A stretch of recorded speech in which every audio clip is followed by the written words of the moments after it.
What's going on? What's going on, peoples? Welcome to the cool table. Oh my goodness. I am The so cool tape. excited. I'm so Yeah, excited, man, to be bringing this to y'all, to be bringing this to the community. You know what I'm saying? This has been a long time in the making. So I'm about to introduce y'all to this fire panel, you know what I'm saying, that I'm so excited to be working with.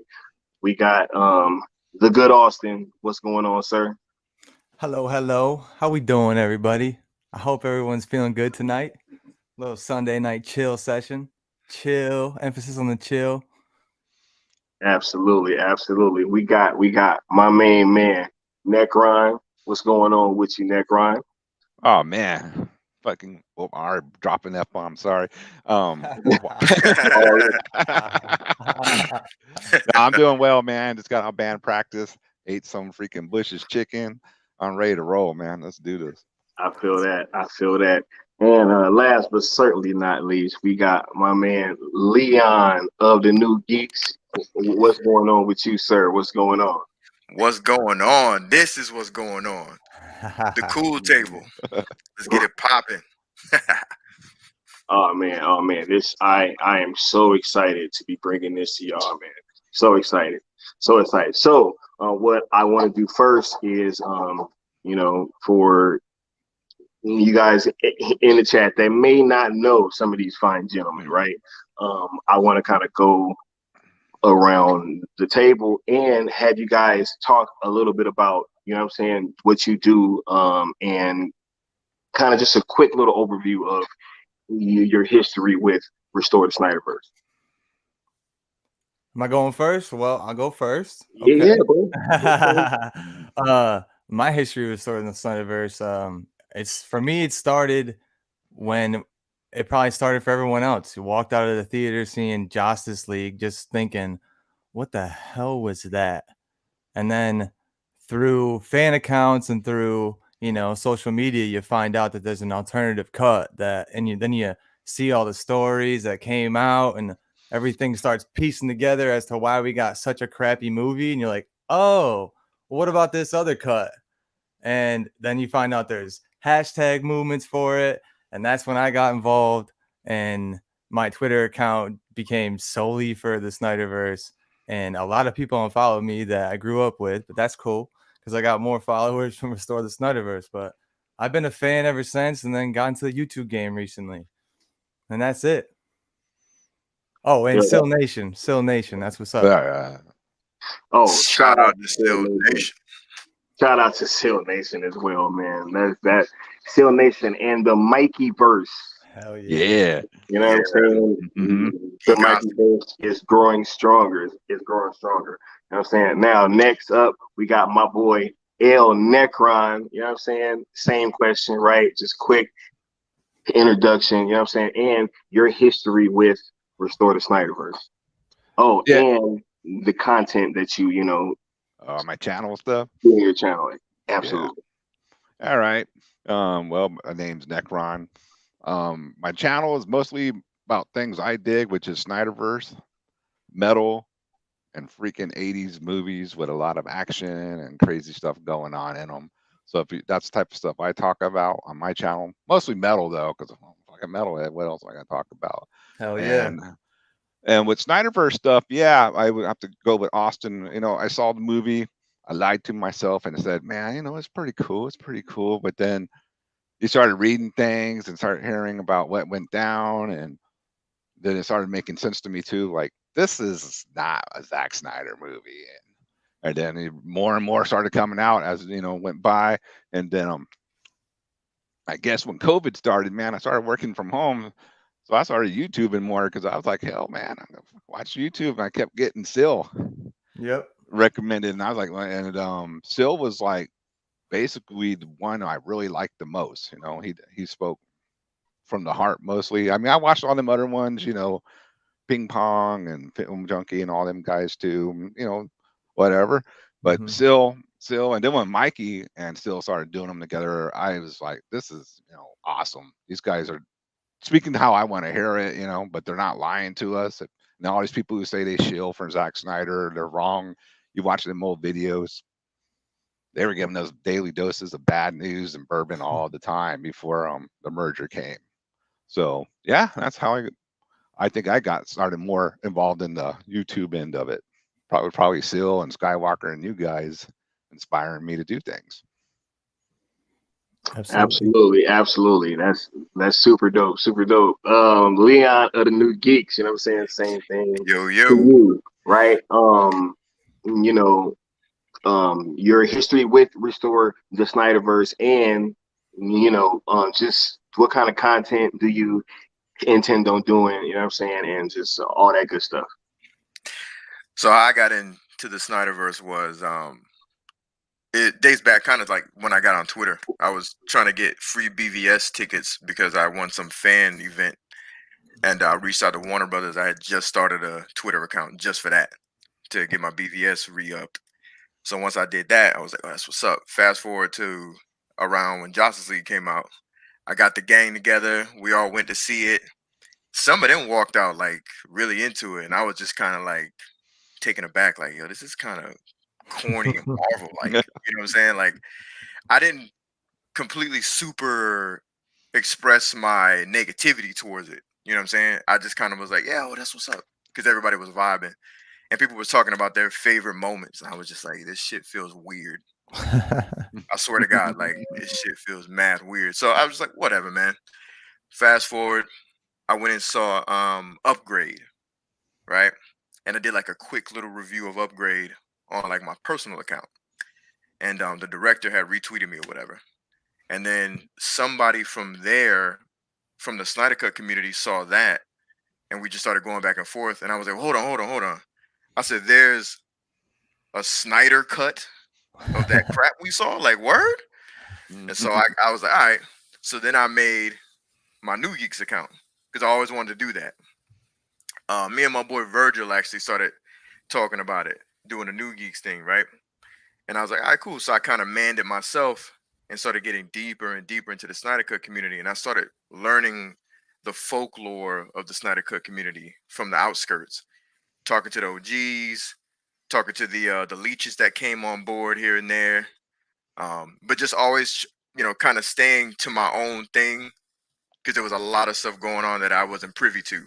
You know what I mean? But just always being there for Zack Snyder, there for Zack Snyder's family, there for Zack Snyder's movement, donating when I can, you know, doing what I can as a fan, you know what I mean? Like trying to be a super fan about it. You feel me? And as far as my channel is concerned, I didn't really think I was gonna do much with it, but you know, if we got something cooking, man, I could utilize my channel in any way possible for this. You feel me? That's what I'm about. Heck yeah. Super dope, man. I'm super excited to have all four of you guys here, or all three of you guys here. You know what I'm saying? All four of us to be working together in this space. Nah, y'all gotta excuse me. I'm a little lit tonight, you know what I'm saying? We about to get it in. We about to get it in. Now, hashtag Corey is still wrong. And Trey checked his watch. Those are two hashtags that are absolutely true. Right.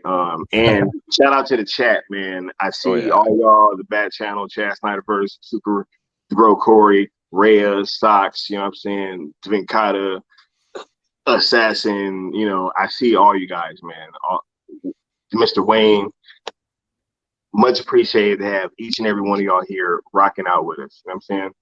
Now, next thing that we about to get to is Skywalker's grand plan. All right. I've been kind of teasing this out, right, with a few people for quite some time, right? Necron, Austin, you know what I'm saying, with Leon, like just a few people, right? All up in the group chats. You know what I'm saying? Now, I want to get into what, you know, I am kind of here to do on YouTube, I feel like, right? When I watched the Snyder Cut, it really hit me in a way that I didn't really expect it to, right? I love that movie, just unabashedly, but not only do I love that movie, I also love the journey of Ben Affleck throughout that movie, right? Like, I just really, really related to that, and I thought it was super dope, right? And when I saw, the state of the fandom, and I saw that there wasn't that many avenues that I could go to kind of, you know what I'm saying, like hear pro Snyder stuff, right? Like, because there was Seal and some other channels, but at that same time, there was so much, there's so many people going against what they were saying that it kind of made it hard to, be a fan of a lot of these channels. And so I was like, yo, I felt like, this thing really needed to be decentralized, right? Because for all this time, even my OG talks really show that throughout this time, it's been these battles back and forth over what was going to be the narrative of to release the Snyder Cut or to restore the Snyderverse. And so I really kind of saw that happening once more. And I'm like, yo, I have to not only kind of get my voice out there, but I need to bring these OGs back into the fray, because I knew that once that happened, like, there was going to be more people that was willing to kind of stand up and start, making content and stuff like that. It's like, I really felt like that was going to energize a group of people to kind of want to fight. And so doing that, I'm like, yo, I need to kind of create my own little fucking Justice League. Like I have to go find people that are gonna be, really down to really push this shit, and not only push it, but to also stay true to their word and be respectable people, right? And I didn't know who it was gonna be, but I was like, yo, every time that it clicked, I was like, yo, there's one slot, right? Because once fucking Necron fucking stepped up, I was like, boom, there we go, right? Like, and then I had Leon on my channel. And then afterwards, I mean, look, I already had felt that there was a bunch of chemistry there and it went well, but I had several people DMing me like, yo, bring Leon back on your channel. And I was like, boom, there's slot number 2, right? And recently, I'm not gonna lie, like I was watching Austin on Zod's channel, and I was like, there it is. That's it. Right. And I'm like, yo, these are the people that I really feel like I can rock with. And I felt like it was also important that we all be newer content creators in like varying stages, because I feel like it needs to be like some new voices too that are brought up into the fray. And so whatever I feel like I can do to try to do that, you know what I'm saying? Like, I'm all for it. And yo, I'm not saying that, we're the only cool kids that can sit at the cool table, right? There will be some other people that might want to drop in and fucking kick it with us, and that's all good, right? But this will be the recurring table, whenever we pop up. So I just want to kind of let you guys know what my grand plan was. And so what are you guys' reaction to that? Go. I love it, dude. Yeah. I love it, dude. I can't be more adamant about saying how honored I am to even be involved. Like, just putting out my first video, I didn't know how it was gonna go. I was like, I gotta put this out there because I'm gonna be on Zod's channel. This is a perfect little intro vid, and the reaction from everybody was like overwhelming. I literally had no idea that everyone was gonna enjoy it as much as they did or show love as much as they did. And then on Zod's channel, it's the same thing. It's like that to me, it's crazy. I'm like, thank you. I'm just giving my opinion the same way as I always would, except I'm not in a chat anymore. I'm up here and able to talk to you in a more like coherent way. But you bringing me on right after that, I was like, wow, this is crazy. And I like I said, thank you so much, man. Well, I guess I'll go next then. Yo, I was just gonna say, like, oh, y'all can just chime in. You know, you Yeah. talk that one, flip back and forth. Well, man, it's very humbling and it's awesome, dude. I can't stop myself with the bombs. It's awesome, and I appreciate it, man. It's really cool. I think you see that the guys that just really want to get the Snyderverse rolling again. You know, no other weird agendas behind it or anything. We just want the Snyderverse back, man. Yeah, I like what you said about the weird agenda part, because like it seems like ever since, you know, the birth of Release the Snyder Cut, you know, the OGs were hella strong, hella fired up, giving us information and putting the battery in the fandom's back, right? And then slowly but surely things started to get weird Mhm. where opportunists came along, you know. We'll go there later. But I've Yep. always been the type of guy that looked into the fandom and saw details and, you know, talk to people back back and forth, DMing people back and forth, getting details and piecing things together to the point where I found out, like, in my opinion, like the truth of it all. And whenever anybody would come around with the BS, I would be ready, you know, with some tweets. You know, as much as good as that is, I was always ready to go, you know, no matter what my following is. I can have 10 followers, I can have 5 followers, I can have no followers. I'm going to say my piece. You know what I mean? And I'm going to make sure that the fandom knows the truth until, you know, until that truth is heard. You know what I mean? Absolutely. Restore the Snyderverse. It's always kind of clapback season when we're tweeting, you know? Pretty much. Pretty much. Man, I joined Twitter because of you guys. I didn't even give a shit about Twitter or any of that stuff. And still, it's like, Same. bro, you got to get on Twitter, dude. You know, I was like, all right, man, I'll make a Twitter. But Same. you know, We got Yeah, a heavy on there, dude. I used to be on Facebook, and I don't know what happened to my account. Like one day I couldn't get in it, and they were asking me for like identification. I was like, "What?" I was like, oh, "Y'all can have that."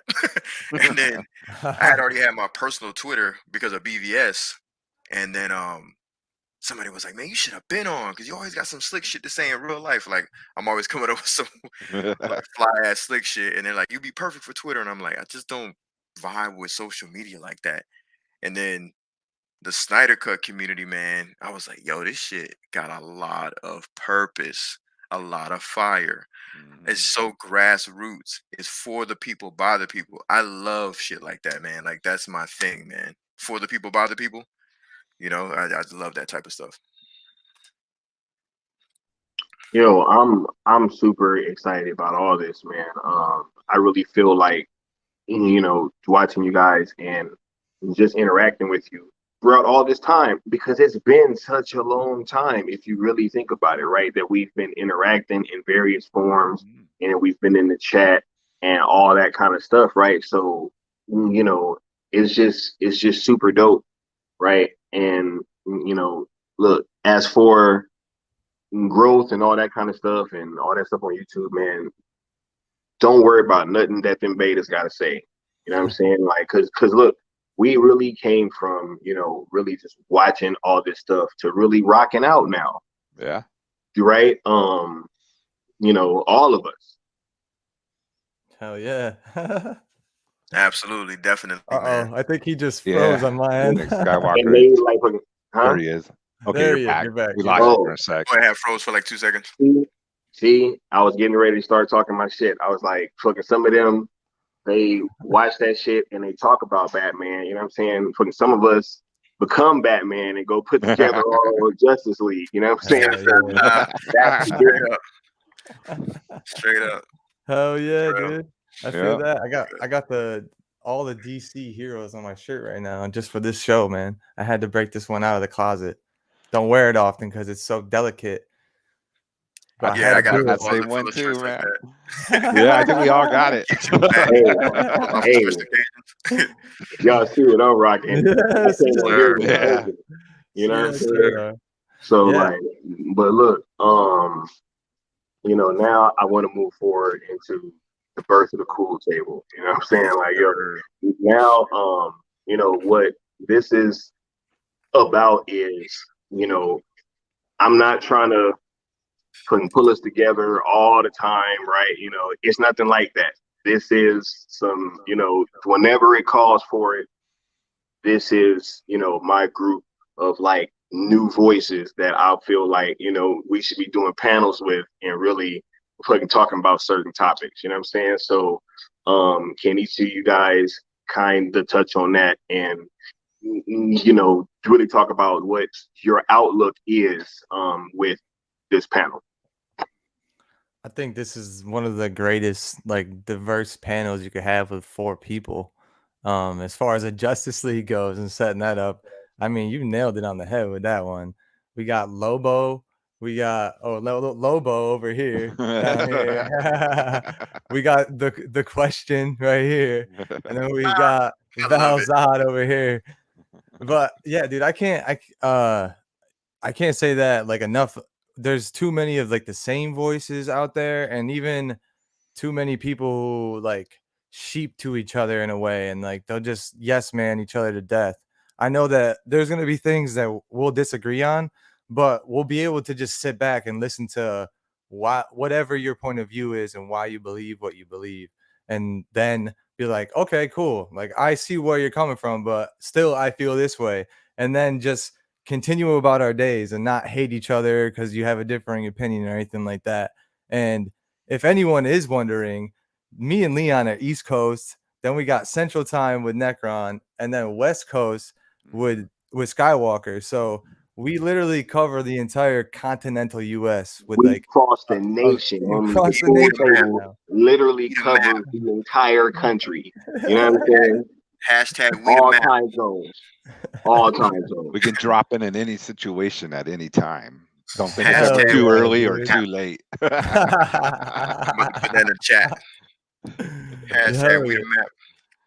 We the map from east to west, dude, for sure. What do you think about that though, Leon? Like, what's your outlook on the cool table and what your goals are?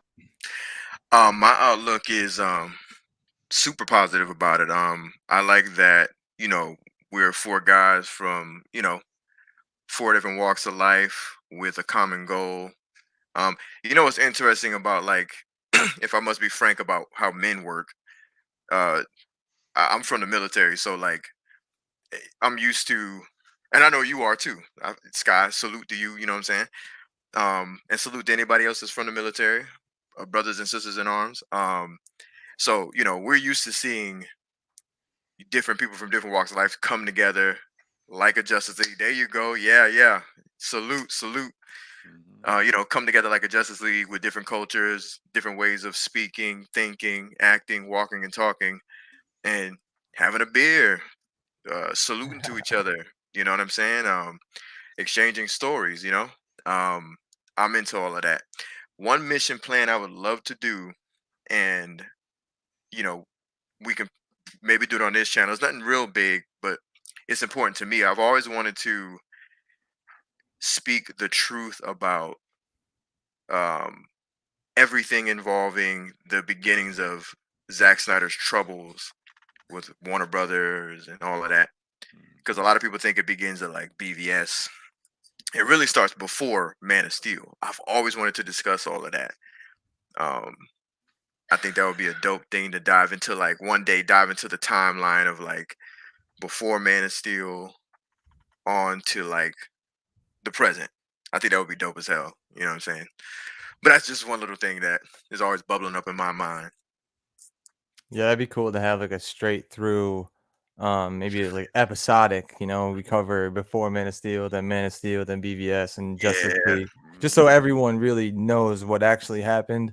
They're not getting some sideways story from a trade. Like one thing that really pissed me off, and not enough people know, is when the stories came out about Affleck not enjoying his time during the Justice League filming. But all of us saw those stories and we're like, yeah, you mean the reshoots, Yeah. and they never Yeah. specified that in any trade, and they That was deserve hit some piece real hate for that. material right there. Yeah, for real. Yep. And like everyone thinks Justice League. Well, the movie that just came out was Zack Snyder's Justice League, so it must be that one.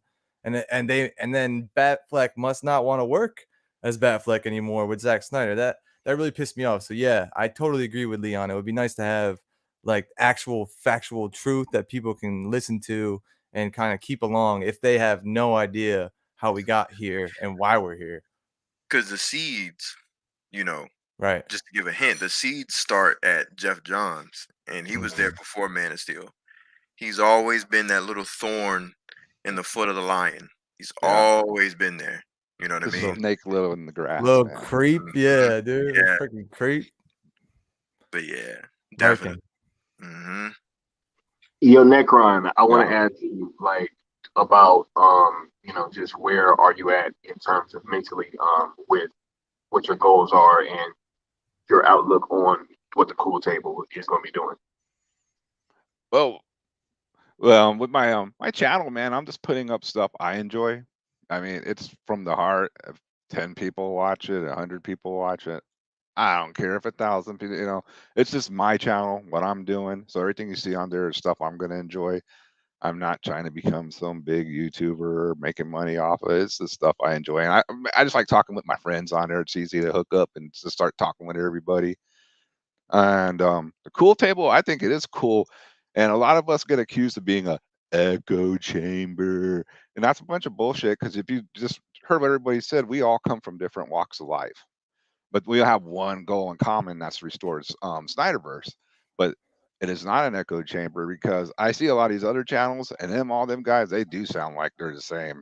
I'm sorry, I don't hear any different opinions, different attitudes, different personalities almost. Man, some of them do, but this is cool because, like you said, man, it's all type of different guys coming together, man, to accomplish a goal. It's pretty cool, man. Yeah, and even after we accomplish it, because we know it's gonna happen. Yeah. I think Oh, yeah, obviously it's we still want to keep continuing the conversation and keep talking about what's next.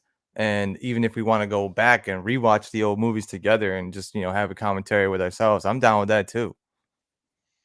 Yeah, Same. definitely. Just to touch on something you said about different walks of life, etc., and finding commonality, right? I always found it interesting, like other channels, because I know y'all dealt with that recently, Sky, with a channel where I'm not gonna name them, but some dorks were talking shit, and one dork who ran the channel was saying, "I was totally out of my control," and it's like, bro, it's your channel.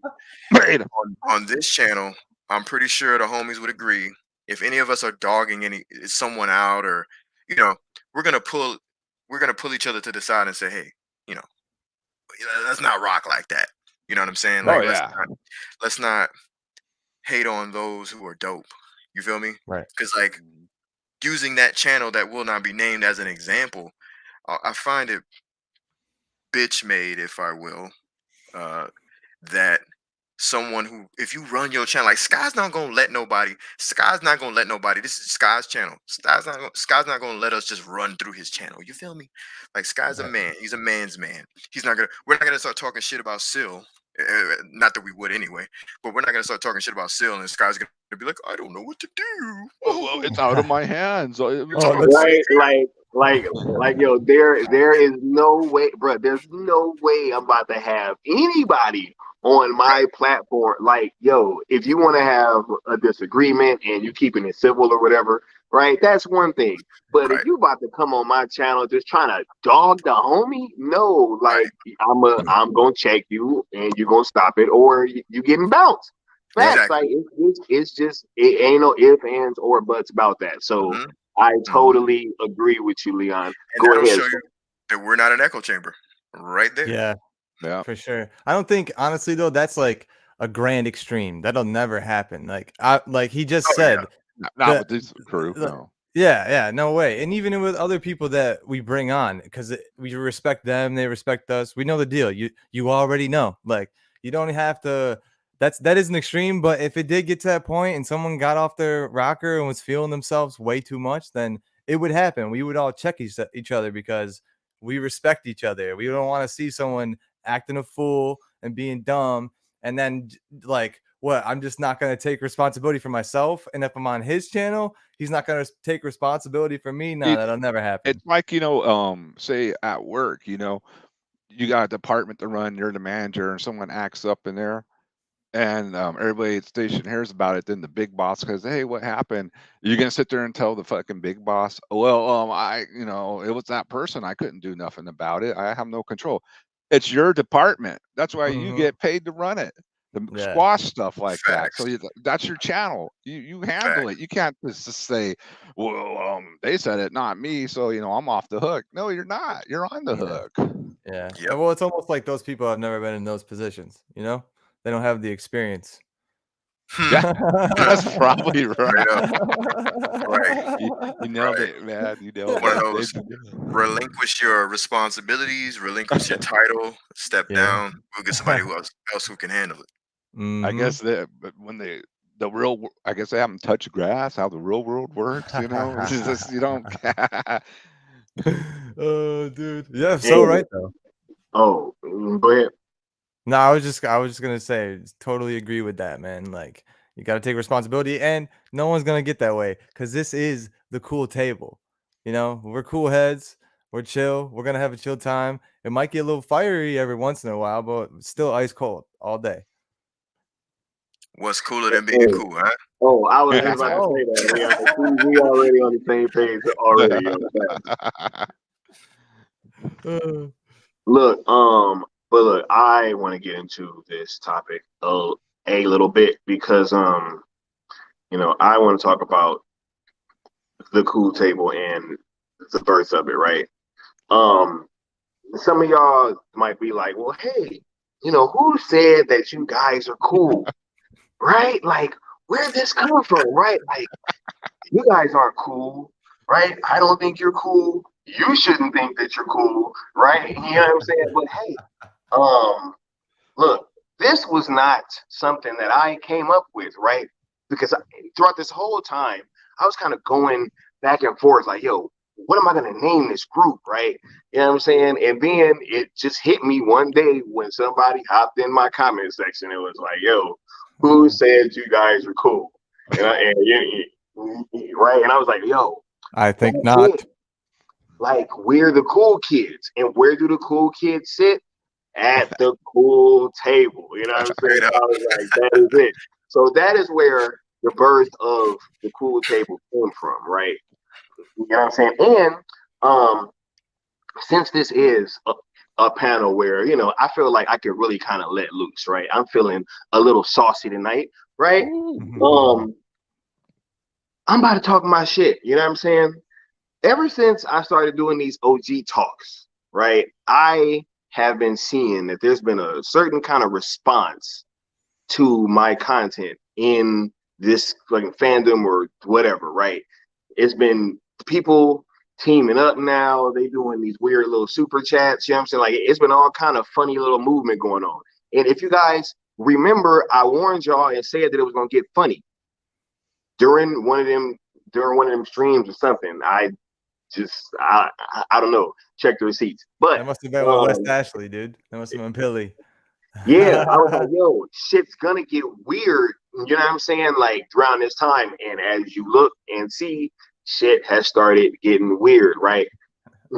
So I know y'all motherfuckers watching my channel, yo. I know y'all watching my channel, right? I know y'all watching this content, right? So if y'all watching, right, not only am I gonna be trying to pull these OGs back and try to put them at the forefront, right? But I'm also gonna reach back and I'm about to bring some new faces to the game as well. And now this shit's about to be double, yo. Now y'all about to be double mad. Y'all about to be double mad. Yeah, it's funny, man, because I seen a little something. I try to ignore the betas, and it's easy to do that. It really is. But I notice how, when you start to dig into the soil and get to the roots, right? You start going to the Peelys of the world. You start going to the Will Rawlins of the world. Shout out to them, right? when you start digging into the roots and revealing where the tree grew, people start getting mad. They start getting shook. We don't want to know the truth. We don't want to. Super chats start going up. People start squaring up and putting on jackets. It just gets real weird, man. But at the end of the day, the betas can't stop nobody, man. The betas can't stop nobody, bro. They can't stop us because we're growing. You notice that, right? Yeah. We're growing. Look at Sill's channel, man. Yes. Yes. Blowing up. Yeah. Sil and look at all of us that come together, man. Mm-hmm. All of us that come together. Yeah, it's organic too. That's one thing. Very organic. I'm not forcing anything, and we're not selling you BS. Yeah, either. we're not sponsored by like Warner Brothers or some bullshit where we're gonna get promised a red carpet or whatever. What was Right. the thing that Sil had mentioned recently? I think it was Sil, right? Where he was talking about how it was Sil. He was talking about how people were getting promised episodes early and shit like that, like just weird shit to sell your shit. soul for dumb shit. Like stuff that costs $6.99, bro. Like, come on. Like, Bro, It's it's true. all about, I don't need free it's all access about to their sell my channel, soul. man. Like it's all about their channel, yo. Like my brother, he makes gaming videos, right? And he really broke it down to me. He was like, yo, if you have a early copy before that game comes out, or when it comes out, you can already have your review ready to go, which will be huge for your channel. If not, you gotta wait till afterwards and then buy it and then play it and then you put your review up, right? Which people might not even be covering it. So if that's happening in gaming, you damn sure be straight that it's happening in this whole movie talk thing too. So that's why they want that access. Can I say something about that real quick, and I'm gonna let y'all take over, right? So I have no problem with people getting their bag. I'm all about the bag. You feel me? Word. All about that bag. I'm just not all about the bag at the cost of my integrity. I just think it's really weird when people, even if you get it in a lame way, get your bag in a lame way. But why talk crap about Necron, Austin, Sky, Sil, Mikey? What is the point? Get your bag, stay in your lane, do your thing, do whatever you got to do. But don't hate on people who are out here just organically joining up with people and clicking up and being cool. We're not harming anybody. No. Bullshit. And we're not hating on you getting your lame ass bag in a lame ass way. Do you? But just don't hate on us when we jump on panels and we're chilling and we're having fun and we're screaming restore the Snyderverse until that motherfucker happens. And then when it does happen, we're gonna be there and we're gonna be here and we're gonna be talking about shit and we're gonna be having a good time still. You know what I'm saying? So it's all about positive energy at the end of the day. And I think that, it just really goes to show what we're about versus what they've been about this entire time. I was gonna say too, man, it almost like they need Still Nation and Mikeyverse to even kind of be relevant at this point. That's why they're making all these streams, because is their stuff getting clicks on their own? I mean, I don't know. I don't really pay attention to them much anymore, but I'm sure maybe this is gonna pop up on a thumbnail for a video somewhere, on a day or tomorrow or tonight. Who fucking knows with them? But we're here just doing our thing, this ain't my job. I got a job that pays me, and I respect what Leon's saying too. If you want to make your bag honestly, that's awesome. That's the way it should be. But you're gonna kind of like sell your soul and be creepy about it, and man, it's gonna blow up in your face. I'm even cool with that. Be weird, be creepy. I'm not gonna do it. I'm never gonna do it. Not your integrity. Be creepy. Yeah. No. Even if you want to be a dumbass and be a lame and forego your integrity, cool. Just don't bring it over here to us. That's my problem. You know what I'm saying? Like I'm gonna judge you from afar if I find out that you lack integrity, right? Because I'm not doing anything shady or doing nothing weird to get a bag. You feel me? But if they're doing it, hey, whatever, man, do you. My problem is when they cross over here and they start seal this and seal that. It's like, hold on, man. You're clearly behind the scenes trying to kiss up to some executive somewhere, man. Like, why are you mentioning names? And you dig what I'm saying? Like, I'm not tripping about how you get your bag. I start talking about it when you start talking shit about people who are honestly getting their bag. Like Sil, you feel me? Yeah. Sil's honestly getting his bag. You guys doing your thing on your channel. You're honestly getting your bag. I think. You know what I mean? Like, you feel me? Like you have the opportunity to do so. You're doing stuff out of the heart and Right. organic. You know what I mean? Yeah. And I we're not think even about the bag like that. We don't even like care. If it comes with this stuff that we're doing, that's cool. But like we're doing this because we love to do it and we like to create. And we're not trying to see the numbers go up all the time and try to fake some beef with somebody and Just to say get that they're clicks. wrong. Yeah. Search for L's all freaking day and Home in the then desert. create L's and just manifest an imaginary L for someone to take. And it doesn't matter. Also, doesn't fucking matter. If you have a differing opinion than somebody else and you believe something else, that's cool. Just Yeah. don't say that they're wrong. Because I know that it probably started when somebody was in their chat saying, "Oh, Mikey and Sil said this, and what do you think about that?" And they took it personal rather than just having an opinion, a differing opinion, and respecting a different opinion. They were like, "Nah, they're wrong. They're wrong." And then it just shit rolls downhill, boys, and the shit's all over them right now, and they're gonna just stay in the muck, and we're just gonna keep chilling over here by a beach, most likely. Most definitely, shout out to Sky and his beach scenery. Yeah. man. I be chilling, y'all. They swear that I be so mad though. I know. They think that I just be mad as they are. You know what I'm saying? That's really what it is. This is projection, right? But yeah, like, look, I also wanted to get into why I think that the cool table is necessary, right? And why it's necessary right now. It's because, as I said earlier, like you see so much weirdness right now and so much like of drawing lines in the sand. I think it's even more imperative for us to kind of project strength right now and to, really start doing whatever we can to lift one another up, right? And just any type of way that I can do that, I am more than willing to do so, right? And I know that all y'all is about the same thing. Look, even with Austin, right? I saw Austin's intro. I was like, yo, bro, look, I need you to do my intro. I was like, bro, I'll fucking shoot you a cash app. He was like, nah, bro, like I'll just do that. And I was like, what? Like, Dude, bro, I love, dude, for the you know love. what I'm saying?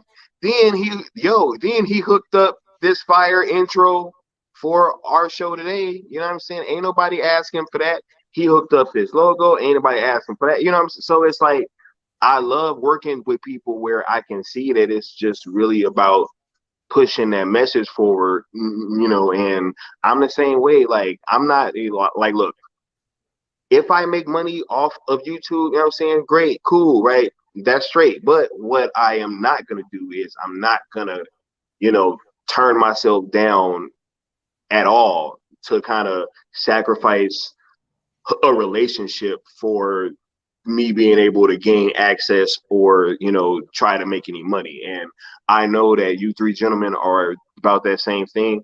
And that's why I'm so excited to be working with y'all. Hell Likewise, yeah, man. That's great. I don't think Yeah, anyone in here definitely. isn't trying to get access to any type of WB or any of that kind of stuff early. We Hell don't, no. we talk I about would it have when been it tried that comes long out. ago. Man, I'll see it when everybody else Mhm. does, and I'll talk about it then. I don't have to be the first guy on the block, because guess what? When this YouTube goes off, I go out to the real world, and all this stuff is out of my head. Really, man. Word. I got Yeah. the guitars to play, a job to do. I got a beautiful wife. I was gonna say something fucked up, not, you know what I mean. But this shit's Yeah. outside of my head, man. I ain't fucking worrying about no betas. What the beta's gonna be crying about, or Right. yeah, nah. And that's some advice that I needed to take like earlier this year. I was getting real wound up by a lot of these betas, and I was being I was being a little bit of the bad Austin for a little bit in my own like world here. And my lady would even be like, are you done? I'm like, oh, right. You're right. Yeah, This is, yeah. this is stupid. Like, this is so dumb for me to be stressing about or mad about. But the thing was, I get mad about are like people talk shit about people that I genuinely care about and I genuinely know are good people. And they No, say some backward shit about good people. That pisses me off. it's that's true. That can be infuriating because you know they're talking about someone who's a good person, and it's like Yeah. it's bullshit. And that can get under your skin. Right. Yeah, Yeah. definitely. I had to learn how to just log off. I do that quite Yeah, often. word. Like, I was Close out all attempting apps is what I do. To close all for apps. real. All right, Step I'm good. away, man. Yeah, I damn near like away. I damn near gave y'all my number yesterday just in case I wasn't logged in. Like, yo, one of y'all shoot me a text or something because I will frequently be off that damn bird app. Oh, But word. but I don't I was blame you, gonna dude. yeah, I was gonna say to touch on what y'all was saying, all of y'all hit the nail on the head of why certain people and certain channels, certain entities react the way they do. Um, you all did it in your different ways, right? Basically, it's because you have a life, Right. and your life is not dependent upon. It does not hinge upon this. This is just kind of like something in your life that kind of a void that you wanted to fill, possibly, right? Like for me, like I can't complain about my life. I really can't. You know, it's not perfect. Obviously, no one's life is perfect, right? Nope. But it's dope, man. I can't complain, man. I cannot complain. Beautiful woman, beautiful family, good job. I'm good. You know, things can improve in certain areas of my life, but that's everybody. If you're striving to do better, you're always gonna think I can do better. I can do better, right?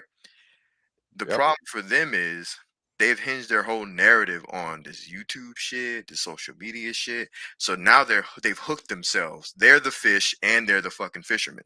They've hooked themselves and now they cannot unhook themselves. They're stuck in a loop. They're stuck in a damn loop. It's Mhm. the Aurora Boreas, I think it's called. It's a snake that keeps eating itself, and they keep eating themselves and keep eating themselves. And now they've gotten whatever following they have. Maybe they have 1,000, 2,000 followers.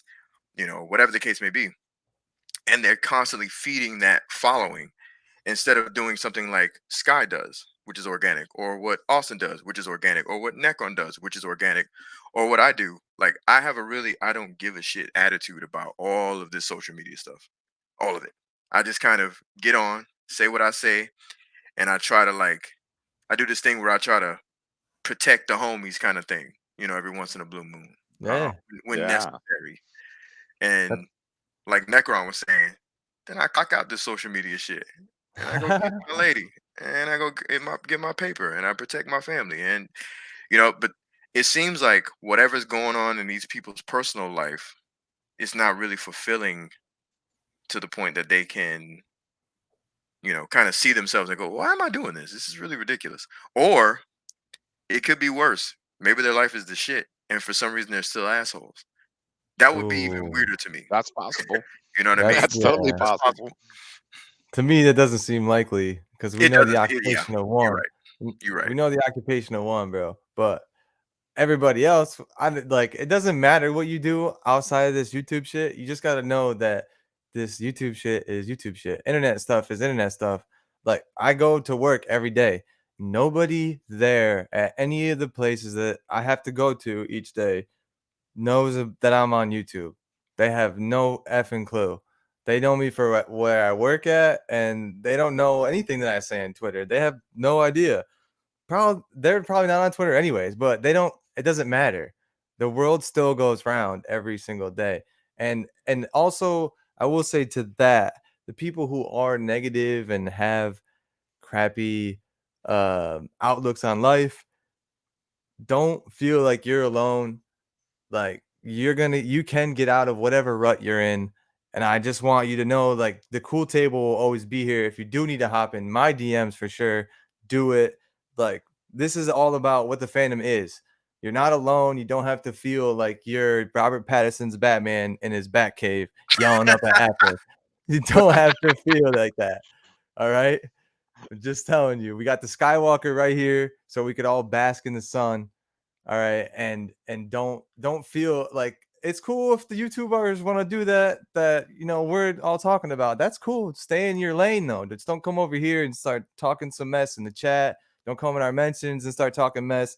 Don't have your followers come in our mentions and start talking mess either. And if you see that, cry about it when we right back to you and and say, wait a fucking minute, and oh, you guys, you're being mean to us, and Yeah, that's funny, man. Because that last part right there, that's the thing that always makes me crack up, man. It's like I'm like, dude, you know what I'm saying? Like, oh, Cyborg, ha! Shout out to I like Cyborg. that. Word. I like that. I've been reading. Yeah, that's what's up. I said the question. I said I the like question because he doesn't have a face. But I Word. like Cyborg better. I like Cyborg better. I like That that. makes sense. But yeah, like I actually shout out to Hamad, some lame dorky dude. I forgot his name, man. Y'all have seen him. That motherfucker's a dork. Anyway, sorry. He was coming at Hamad about Hamad's race and culture, and I'm like, hold on, bruh. How you trying to tell this man about his race and culture? He was coming off real weird. So I had hopped in a space. I literally made a space just to talk about that. Word. You know what I'm saying? Like I was going in, yo, and it was Hamad hopped in. Shout out to Anket, he hopped in. Millennial Mike hopped in. It was like a bunch of people kind of listened to everything, and I was just basically kind of saying what Necron said. I was like, yo, the shit that makes me laugh sometimes is how when they do crazy shit like that, and then when you clap back, all of a sudden you're toxic. They're like, oh no, Oh you're yeah. toxic, and it's like, hold on, bro, you can't smack me in my right cheek and don't expect me to bash you in your left. You know what I'm saying? Like, come on, man. It's only fair. It's why it's only fair. You know? They always talking some mess, dude. Oh, facts, yo. With the recent kind of like ramping up of attacks on like, just like Seal and Mikey, and not even just them, right? But just like with our whole side of the fandom in general, right? Like, how are you guys been feeling about the recent kind of ramping up of that? I think it just shows that we're just a bunch of troublemakers, and if we want to talk about stuff rolling downhill, that's what rolled downhill to us. I think Sil and Mikey started it, and we just followed suit. And now they've gotten so big, they had to, ease up on most of that. But we're here to carry the torch and have the conversation about new and old stuff in the fandom. But for sure, just to have a different perspective on all of it and to respect everyone's perspective on all of it. I think though all the attacks are unfounded, and it's just because of their own personal insecurities. They can't handle the fact that someone else is being successful. If you were cool with yourself, cool within yourself, you'd see somebody else getting success, being successful, doing good things, and you'd be happy for them. Yep. Like we all are for everybody else who's doing great things. That's the point. If you don't feel happy for somebody else doing well, you got to look inward. You got some things to solve for yourself. Hey, yo, Austin he was preaching, bro. He was preaching. I'm about to put something in the collection plate. Straight up. Hey, you hit the nail on the head, man. If anybody listening to this, that goes to the homies or the lurkers, if you see somebody succeeding and you feel some type of way, bitter, angry, negative, bad towards them, right? Or their success, whatever, you got a problem. That is so true, and that happens in all walks of life too. In all walks of life, little and small, little and large. You know what I mean? Like, yeah, it's you got to look, like Austin said, you got to look within yourself and say, what is going on with me that I can't look at? Like, be happy for someone doing well. Right. Watching Sil blow up, I literally was like, all right, I've never been a member on a YouTube channel ever. I was like, I'm about to put my money on that man's channel. Right. Yeah, straight first up. one ever. And not only that, but each level that he has created, I have supported. as well. That's You know what I'm inspiring saying? because I saw you do that, and I was like, oh, I gotta I'm all the get way it, up to Yeah, collaborating, Skywalker, I think he was the homie. first one. Member gang, homie. You know what I'm Yeah. saying? It was him and DC Talk, which DC Talk with Extended is a homie too. I'd like to get his voice on here maybe one Hey, time. shout out to DC Talk. You know what I'm He's saying? He's always supporting. showing love. Yeah, he's Hey, a good guy. Always. maybe You- one day he just might pop up with the Right. rest of the cool kids. You know what I'm saying? Yo, you might not know who gonna pop in here with us. You know Gonna what I'm have a saying? rotating cast, like an You old just sitcom. never know. But Exactly. this is the main table. You know what I'm saying? So hey, You might we be able gonna to pull be up a chair. You might be able to pull up a chair, but you have to get your chair from another table, bro, and then bring that shit over here. You know what I'm saying? Facts, right? That's pretty much what it is. But Necron, I want to ask you about, what have you kind of been noticing lately about the recent like ramping up of really, the opposition? Well, the betas are, I think, are just they're threatened because they used to kind of be the king of the hill, a lot of their shows, and then Sil and Mikey come along and they would try to laugh them off and ridicule them, and then all of a sudden the receipts started cashing. Like, hey, that happened. Hey, this happened. They said that. And in the betas, what can it really say to that when it happens and then the receipt happens? They go into denial. It's denial. Delusion. And they're like, well, and then they start getting goalposts. Well, he didn't say exactly what day and what time of day it was going to happen. I mean, it's obviously they're threatened. That's what I think. They're threatened, and they're going to lose people watching them, and everybody's hopping over to Still, and it makes them worry. And so they got to start, attacking and trying to discredit Mikey and Still in ridiculous ways. That I mean, any grown man would look at and go, "That's a bunch of fucking bullshit, man. That's whatever." That they're threatened, Skywalker. That's all it is to me. Yo, I really feel that same way that they are feeling threatened. You got Mikey and Seal. What they've done is they have completely shaken up the scoop game, right? I like I said, I'm about to talk my shit. You know what I'm saying? I'm here and I feel like I'm shaking up the fucking fandom, yo, and it's for this specific reason. It's like, yo, like y'all can't try to sit there and just have these channels, right, that just, are just so monolithic and they're ready to just, fucking sell out at each turn for access, yo, when that was the majority of the people that, was really kind of pushing this whole release the Snyder Cut and restore the Snyderverse narrative, right? So now it's at that point where I feel like, yo, I'm here. I'm trying to bring more content creators in, right? And I was inspired to even start to put that together by watching Seal and seeing what they was doing. And shouts out to both of them, yo, because what they're doing is really inspiring people. And it even did that with me, which really helped me be able to kind of help other people, but try to come along. So this whole thing it's just gone full circle, and it's a really beautiful thing. It's a really beautiful thing, and I'm here for it all, yo. I'm here for it all. This is not a monolith no more. You will be hearing different voices, you know what I'm saying? And that's what the cool table is here to represent. All four of us. Facts. I definitely dig that. Definitely. Agreed. And I think we all can respect the fact too that like it doesn't matter if somebody could come to my own DMs and like be like, okay, well, I have it figured out that Sil and Mikey said this, and then this happened, and so they were wrong. That doesn't automatically make them wrong about everything else that they've ever said. Okay, that's logic. Two, Facts.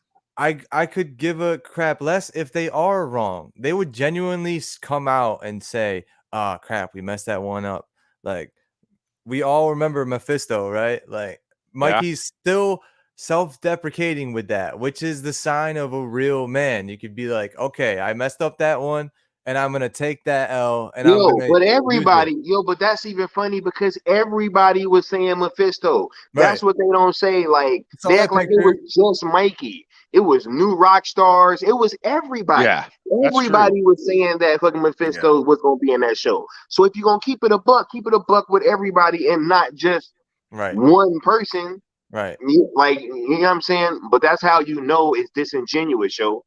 Good point, Austin. Thank you for bringing that up. That is a good point. Huge point. Yeah, you're right. Everybody and their mom was talking about that. I didn't even watch the show, and I barely caught hints of it. And I was like, oh, okay, cool. Like me barely knowing anything about the show and not even hearing anything about Mikey and any prediction about Mephisto. I heard about it through a whole bunch of other channels, Yeah, and a whole bunch of people on Twitter, a whole bunch of fans. So how did this get boiled down to Mikey? That's the thing about the scoop game, though, right? Sil and Mikey have discussed that. And even if they didn't, common sense would tell you that when you get information before it is released, it may change. Yeah, subject to change. Right, it's subject to change. It's like if us four, right? Perfect example, us four. Let's say we were sitting behind the scenes and we were discussing a bunch of plans, you know what I'm saying? Like let's say we literally said, you're gonna go first, you're gonna go second, you're gonna go third, and then some scooper got into our chat and was like, oh my God, they're gonna do this and they're gonna do that. And then we don't really know. And then we come out and we were in a completely different orders, right? The scooper was still right because we came out and said something. No one knew we were coming out to say anything. That's the part that we need to think about, not the exact details. You know, somebody's delivering a table to the next door neighbor. Well, it turns out it's a table and a lamp. Well, they didn't account for the lamp, so it's all wrong. It's childish. It's immature. That's beta behavior. Beta as fuck. That is beta. yeah, man. That's beta as But fuck.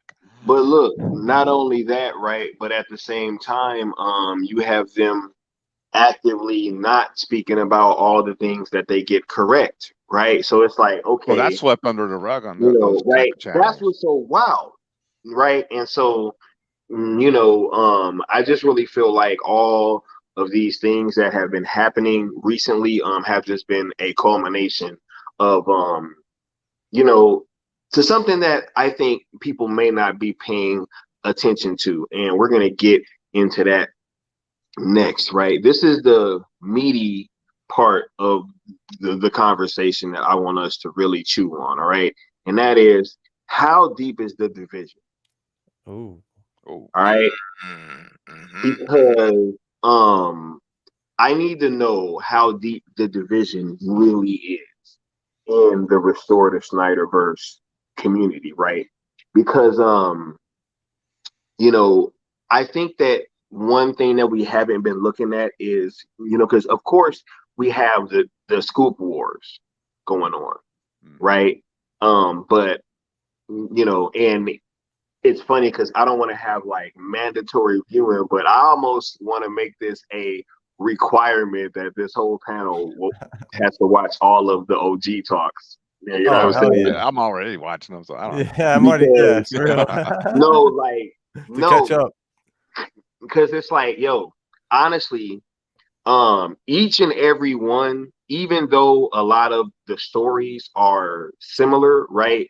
They all have unique angles about what happened, right? And so it's just very interesting. But one thing that I've noticed in having these conversations is that this shit goes deeper than Scoop Wars, yo.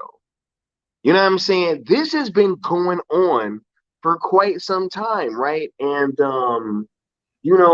I think that the whole Zach crack thing has really exposed that as well, right? Because this is something that Mr. West Ashley kind of like coined a long time ago, and it was absolutely right?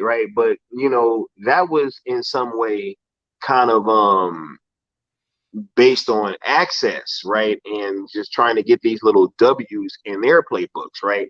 And I think each OG talk has really exposed that, right? So is the Scoop Wars just an evolution of Zach Crack? God, Ooh. yes. I don't know who wants to take this first. Yeah, you take it first, bro. Man, Yeah, take the lead, yes. Leon. Yeah, I would say emphatically yes. The Scoop Wars are definitely a symptom of Zach Crack. So this is how I think of it. So there to me there's two sides to this, right? There's the side where there are people inside the fandom, right, who still kind of want to leech off of access, right? Oh yeah. To the point that they're trying to create new hashtags because they think they've started a hashtag. I know Sil and Sil, Hamad, Ankit, they discussed that recently, right? And I actually put that particular individual on blast. I'm not gonna name the person, but y'all know who I'm talking about. Um, I was literally the first person to put them on blast, and like I'm not trying to brag. That's just the facts. Like it's he was talking shit, and he was like, and I'm gonna get to the Scoop thing in just a second, but I just got to lead into it, right? So he was like, yeah, you guys do know that Zack Snyder has now basically trying to imply that he moved on. His Snyderverse is now on Netflix, and it's really soon. And he put up an article without showing the entirety of it. And so I was like, what? Man, I looked up the article. There's another portion of the article where he says, and you could tell Zach is very tongue in cheek. So if we would have saw that in video, he might have been saying that tongue in cheek with a smile on his face, like, "I'd like to think my Snyderverse is on Netflix now, guys." Wink, wink, Yeah. hint, hint. Just playing around. Mhm. But to follow up with that, he said, "But I do understand that my fan base and the fans, they're very passionate, and I love them for that. And I know that the Snyderverse will always be." I forgot the exact quote, but basically he was saying like the Snyderverse started with his DC stuff, and he appreciates and understands that, and he's loyal to that just like we are. Like he understands that he's not dismissive of that. And so I posted that and retweeted, and I was like, if you're gonna talk about it, talk about the whole fucking story.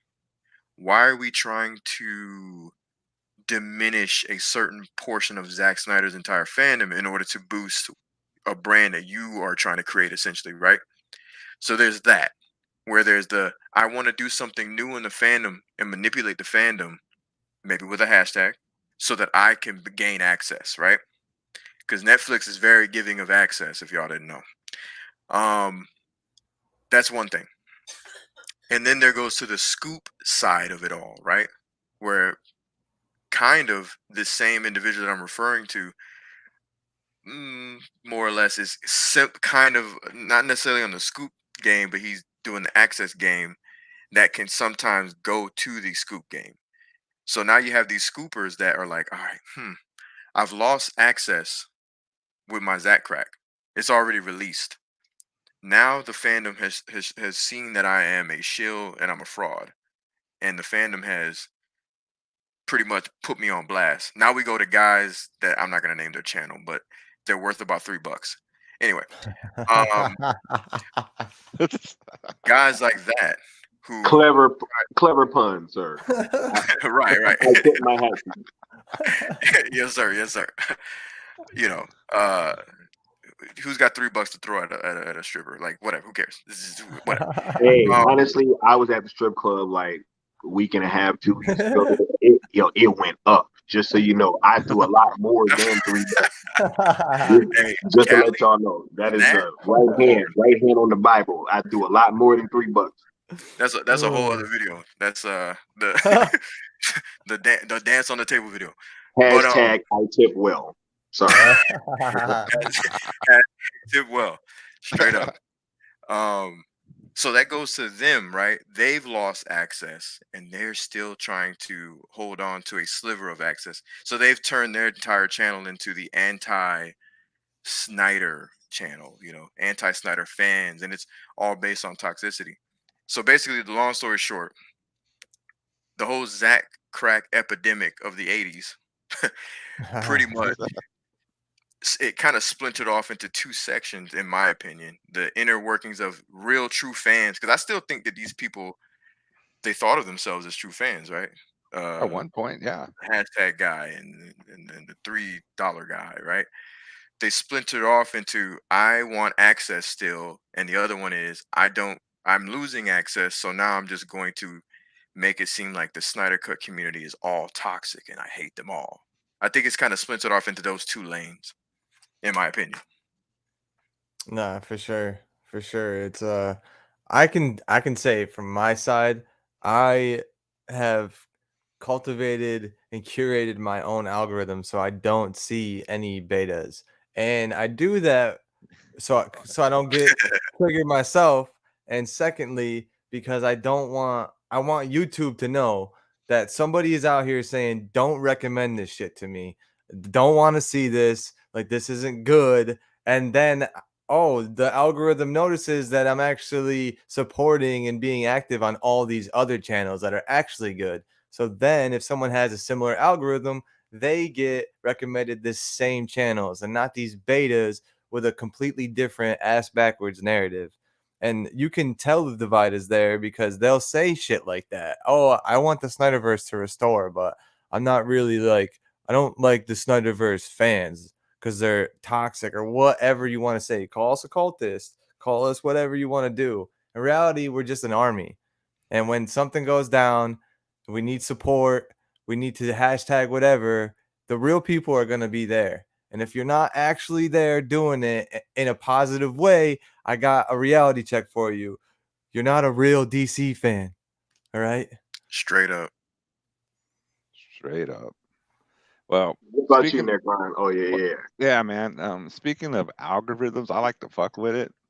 Mhm. So I'll search things like fat guys falling off a bike, or some death metal videos, and there's all these weird things just to see what it can be like. What the hell does this guy want to watch, man? So that's just fun stuff you can do to mess with the algorithm. And I never click on certain channels if it does pop up and I'll just say, don't show me this, don't show me this. Don't But recommend. the division, oh, it's real.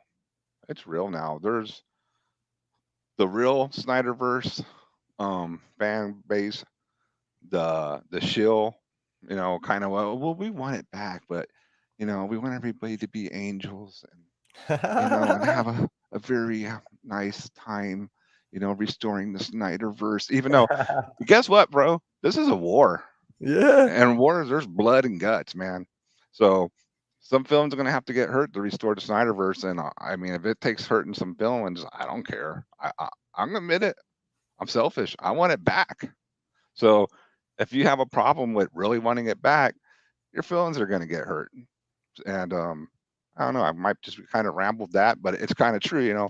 It's a war, man. We're going to have battles. I love it, Necron. We're an army, dude. We're an army. This is when it's time to like really get loose. You know what I'm saying? Because this is the introduction of the cool. You know what I'm saying? All right. Can I tell my triggered story again? Why I hate betas? Go ahead. I don't know if anybody's seen this. Look. Okay. For those of you that don't know, you know what I'm saying?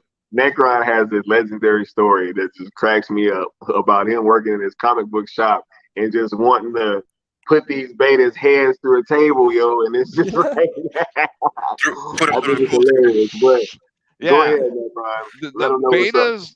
The betas, some of these betas are like these little dorks. I worked in a comic shop back in the 90s and I had some cool customers and they sat at the cool table with all the cool other customers. But then we had these contrarian kids who would always come in, and I don't know why they bought comics, because all they did was bitch about them. Oh, I don't agree with this story. Oh, this art's pathetic. This is terrible. But every Friday they were there buying it and complaining about it. And I'd be like, and they would just really start to get under my skin. And I would be like, dude, if I hear something come out of your mouth, I just want to take your face. You know how they have the glass display with the comics? I just wanted to bash it into the display, man. That'd be metal as fuck. Yeah, dude. Just come out and flip them over a couple times, a couple clotheslines when they try to get up, a couple tombstones on them. And I wish my boss would just come out from the back. It's like 1, 2, 3. And I could just pick them up and just throw them through the window, man. I had dreams like that with these kids. And to me, these guys who just complain about everything and, always have this contrarian attitude, they're the modern day version of them, which are betas. So that's my feeling, man. That is hilarious. A buddy of mine, he can I say buddy? I don't know. I don't know if he's a buddy still. He's alright. He's alright.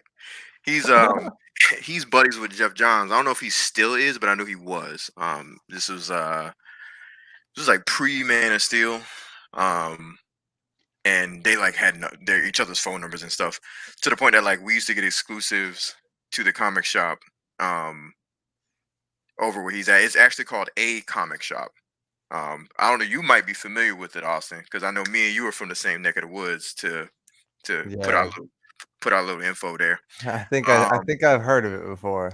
Yeah, but me and him cool. Like if I hit him up now, he'll be like, "Hey, what up?" And I have trepidation about that because he could be a little off-putting, man. Like, and especially with that Jeff Johns shit. But anyway, so where the hell was I going into that? Oh yeah, basically I've seen that too, man. Where like you got like the homies in the comic shop that's mad cool, and then you got the ones that just they always talking shit. It's like, yo, man, what is the point? But that's a form of crack to me. That's a form of an addiction to me. Like when people just get caught up in being negative all the damn time, they love it. It's like an epidemic. You know what I'm saying? Mm-hmm. I think it's weird too, because from my, I can only speak from my perspective, but what I think some of them think they're doing is tricking the algorithm, like I said, and tricking the numbers because they know that negativity gets interaction. It does. Yeah. To a certain point, though, right? There's no longevity to it. There's no staying power to it. It's like a one and done. Like somebody might come by your channel and watch what you have to say for a little bit, but they're gonna realize if they listen long enough, like we all have with the other YouTubers that we watched before, that their opinions aren't really their opinions in a lot of ways. They're just regurgitating shit that they've heard from somebody else and somebody else's opinion to toe some company line, some agenda. And when you hear what this opinion, whatever it may be, you know in your heart that that's some bullshit. And that's why we found Syl and we stayed with Syl and stayed watching Syl, because we know that he wasn't going to give us bullshit. He would start out with saying, yo, man, you're not going to like this. He wouldn't say, well, I've been hearing something cool and it's this. And then you hear that opinion. You're like, you think that's fucking cool, dude? You think you want that to happen? You're looking forward to whatever it may be. So we'll be like, hey, as a Snyderverse fan, as a real Snyder fan, I'm going to give you some info that you're not going to want to hear. Or Mikey would give us some info that we're not going to want to hear because we actually know and we actually are Snyder fans. We're not just trying to get some access. We're not access addicts. That's what I call the syndrome that they have. They're all access addicts. And we're all... I like that. Yeah. It's it went from Zach Crack to being addicts to access, dude. It's ridiculous. Yeah, it's go ahead, bro. Go ahead. No. Go ahead, Leon. No. I was just I don't remember what I was gonna say actually. You go ahead. You go ahead. Look, all right, because that was something that I wanted to bring up, right? Is that, you know, and why I think that this particular group of people is really dope, right?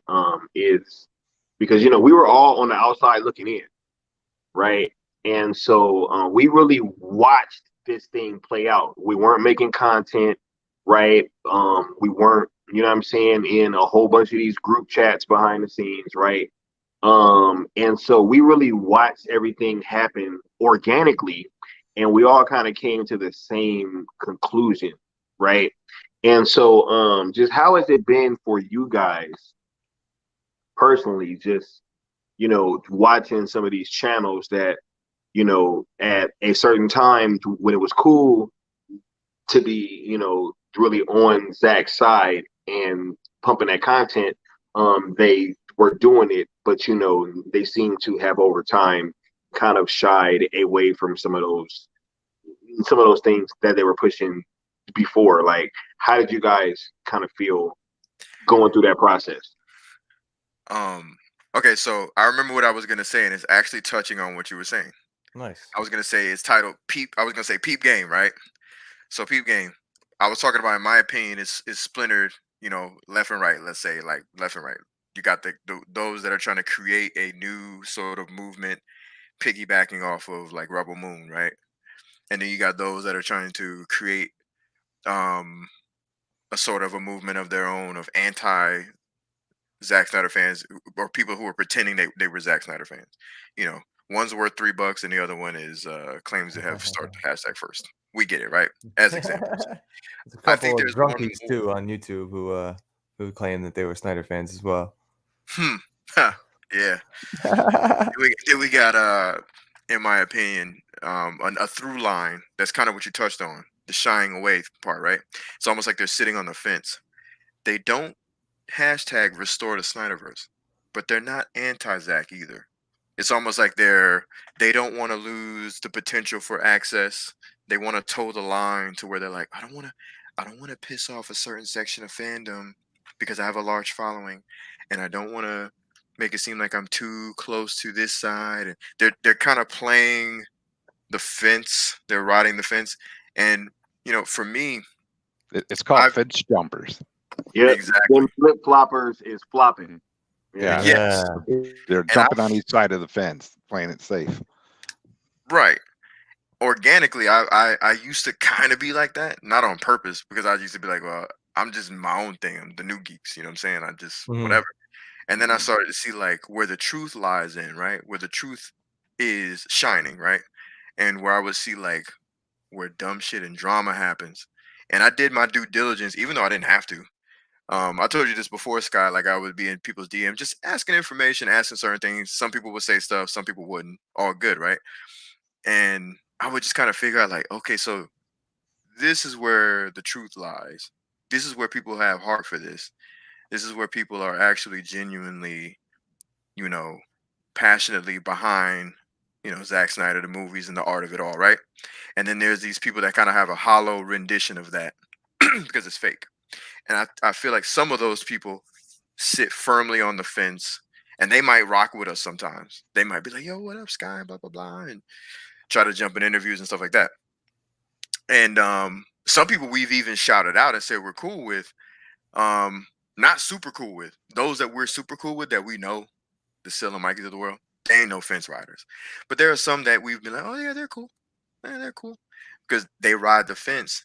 And I've yet to see it restore the Snyderverse from these types of people. And I think that's another part of the fandom where they've shied away, but they're still like, I'm here, guys, kind of waving. Henry Cavill is my Superman. Nah, man, I want to see hashtag restore the Snyderverse. Where's that at? You feel me? Yeah.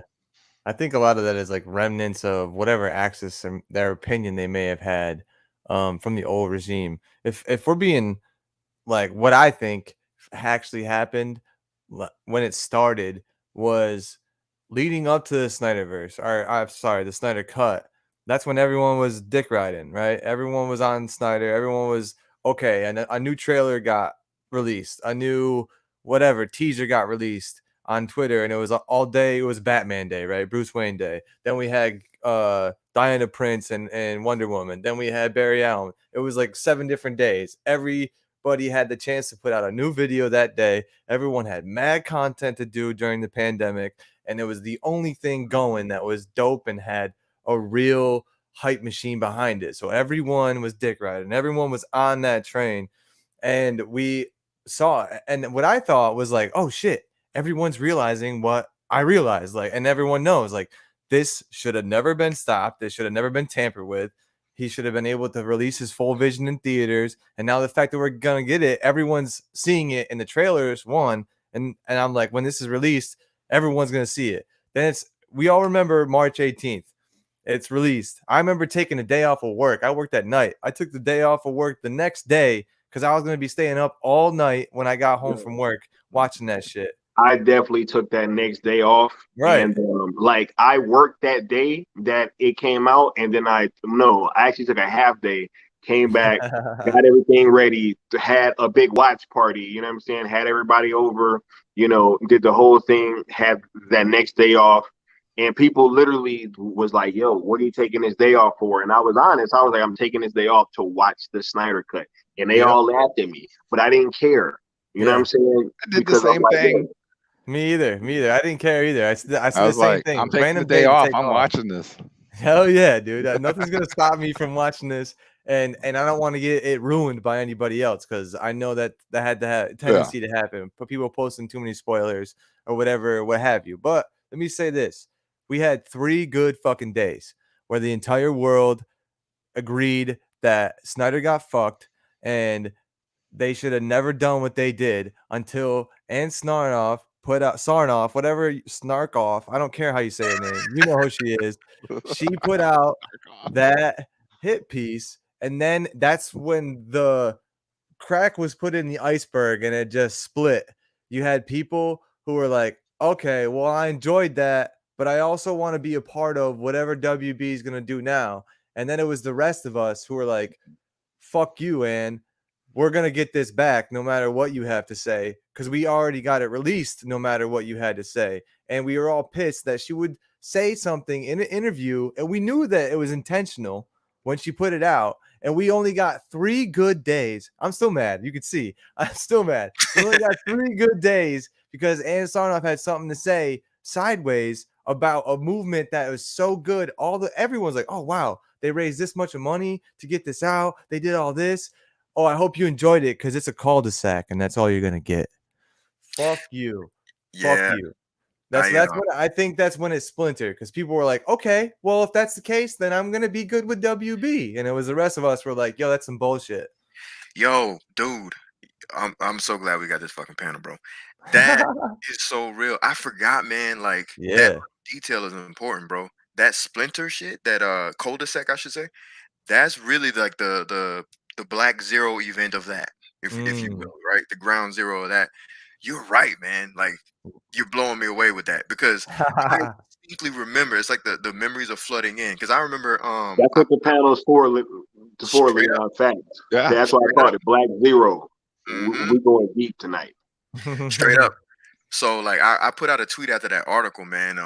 I'll send it to y'all in a minute, but where I was going in on Ann, like in about as professional as I possibly could keep it, but I was just trying to remind everybody of all the great things we did and why we are quote unquote toxic sometimes. We already talked about that earlier. You're not gonna talk shit about somebody and not get talk shit back, to you. You're not gonna throw fire. We don't throw a flamethrower. You feel me? So at the end of the day, it's like, I was basically telling Ann, so to speak, and people that were trying to side with her, like, listen, we're not gonna be angels. We're not gonna sit on our hands and wait to see what y'all want. Nah, man, we've been demanding this. We're not gonna stop demanding more, right? Y'all used us to promote this shit, and now y'all say, oh, thanks for promoting. We're gonna snatch away hope. Thanks for all the money. You remember how HBO Max, the Twitter account, and all the little official Twitter accounts were trying to like play into our hype? They were like, oh yeah, the Batflick movie, you guys never know, and all this bullshit. And then all of a sudden there was an article out, and you said 3 days later. That shit felt like the same day to me, man. Like you reminded me that it was 3 days later. Yeah, dude, because it was the Monday after. It was like we had a great weekend, and then I was like, okay, let me get on YouTube. Let me get on like everything as I'm starting work the next week to start my week. Like, yes, this is a new freaking era that we live in, that almost everyone has seen the Snyder Cut, and we can all agree. And that's the first thing that came out on Monday morning, hot in the press. Ann Sarnoff got some shit to talk after we just made her millions of dollars and got HBO Max so much subscribers. Like that shit pissed me off so much. And I'm like, oh, okay, this is how we're starting shit off today. Is this? And who knew that it was gonna lead to so much more? Yeah, and go ahead, Necron. Go ahead, Necron. No. Let me get my 2 cents now. Yeah, so for sure. Like you were saying before, Zach was popping up on everybody's stuff, getting all type of press, and it just the momentum was going, and then the day finally came. It came out. We all watched it. It was going, and you know why Toby Emmerich isn't there anymore? Because he's the idiot. It put the kibosh on this momentum. He's the idiot. It was like, and get out there and piss on that fire and put it out. I don't want any more Zack Snyder bullshit. They got their cut. You hear that, Grace Randolph? Do it now. Get all your shills and give them their marching orders right goddamn now, or you're not going to get a fucking Peacemaker video in your mailbox. She's so big. like fucking like the old Netflix days and shit, right? Like, hey, Yeah. hey kids, Netflix used to work by the mail. You Yep. used to Yeah. have to Yeah, it did. wait for it in I the kind of mail. felt that too. So, it was like this is such a shocking thing to see something that was so positive and doing so well that the own company would come out and try to put the kibosh on everything. My mind was actually shocked that I was like, Yeah. really? They're doing this? I mean, they will let their petty differences and dislikes step in the way of business. I mean, what business does that? This is why they got the boot. Everybody, there was never going to be no status quo. And everything at WB was bad, but this was, to me, was like the most recent, like the icing on the cake of their horrible business decisions and why they went up for sale. Because you had something that was just blowing up tremendously and you shoot it down. Can I ask y'all Look, just Boom. imagine. No, like just imagine, right? If you're part of AT&T and you just bought Warner Brothers, right? Because they're not really into all this content creation Yeah, stuff, right? they don't really know. They are a telecommunications company. So they come in, they buy Warner Brothers, and they're being told by Toby and all of them, like, yo, we got this, right? You know what I'm saying? And they asked Toby, like, hey, like, look, we're getting all these tweets saying we should release the Snyder Cut. Like, what is that? What does that mean, right? So, Toby goes, you don't really have to do that, right? You know what I'm saying? It'll just go away, right? There is no real reason It's to a do that, small group of toxic fans. right? They don't know what they're talking about. AT&T is looking at that and they're like, yo, obviously, right? Like, there seems to be something weird going on here, so we're just gonna put it out anyway, right? So Overruled. so they go and they do that, right? And then the whole time leading up to it, this whole thing is getting more traction than all their other projects, right? And so you have that going on, and then they drop it, and it's this massive success. At that point, that's when I think AT&T was like, yo, look, we got to get them up out of here because we don't know what we're doing in this kind of field, but they don't know what they're doing, right? And so we've already kind of, like they lost a bunch of money. They couldn't even launch their 5G thing because of how bad Warner Brothers was leaking money, right? And so when you really just look at the whole thing in its totality, it's just been this wild ride, Joe. And I think it kind of starts with that, and I think that that's why we had this merger in the first place. Oh yeah, they needed stronger business leadership on the WB side for sure. When you're deciding to not make money because you don't like someone or something they're doing, that's not how business should work. I mean, on a level of a movie, I'm not talking about corruption and shit, but Mhm. Zack Snyder's movies do well, and I just get flustered. I'm sorry. Zack Snyder, they do well, man. They were making money. Zack Snyder's Justice League was the freaking most popular thing coming out on streaming. And then, what is the thing that came out a couple weeks ago about, they were showing the top movies, and we lost what, 2 or 3 months of when Zack Snyder's Justice League premiered? 4 months, I believe. It was like 4 months. months. So, yeah, So 4 where would months it been in of the data. first 4 months? That list. Where you it was think? really number one, yo. It was Yeah. really number one. Like, You know, let's just keep it That up. was number one with a bullet, man. Get I out of don't here. even think it being number one matters, even though it was. I don't even think it matters. Think about it from this perspective, right? If this movie was so fucking successful from streaming and physical media, every time I checked it, it was in the top 5 to 10 every time I checked, every damn month, every month. I was like, what the? I was like, this movie won't go away. It won't go away. It's the gift that keeps on giving, right? So my thing is this: it is literally beyond a shadow of a doubt the most successful thing that has come from Warner Brothers in a very long time, and even recently to now, because they didn't put any fucking advertising for it. We did all the work. Think about that. We did all the work, and it's Yeah. still this successful. That literally makes it the most successful thing Warner Brothers has put out in forever. If they put mad advertising into it, and honest advertising, because there was a lot of sabotage going on. You feel me? Mm-hmm. Oh yeah.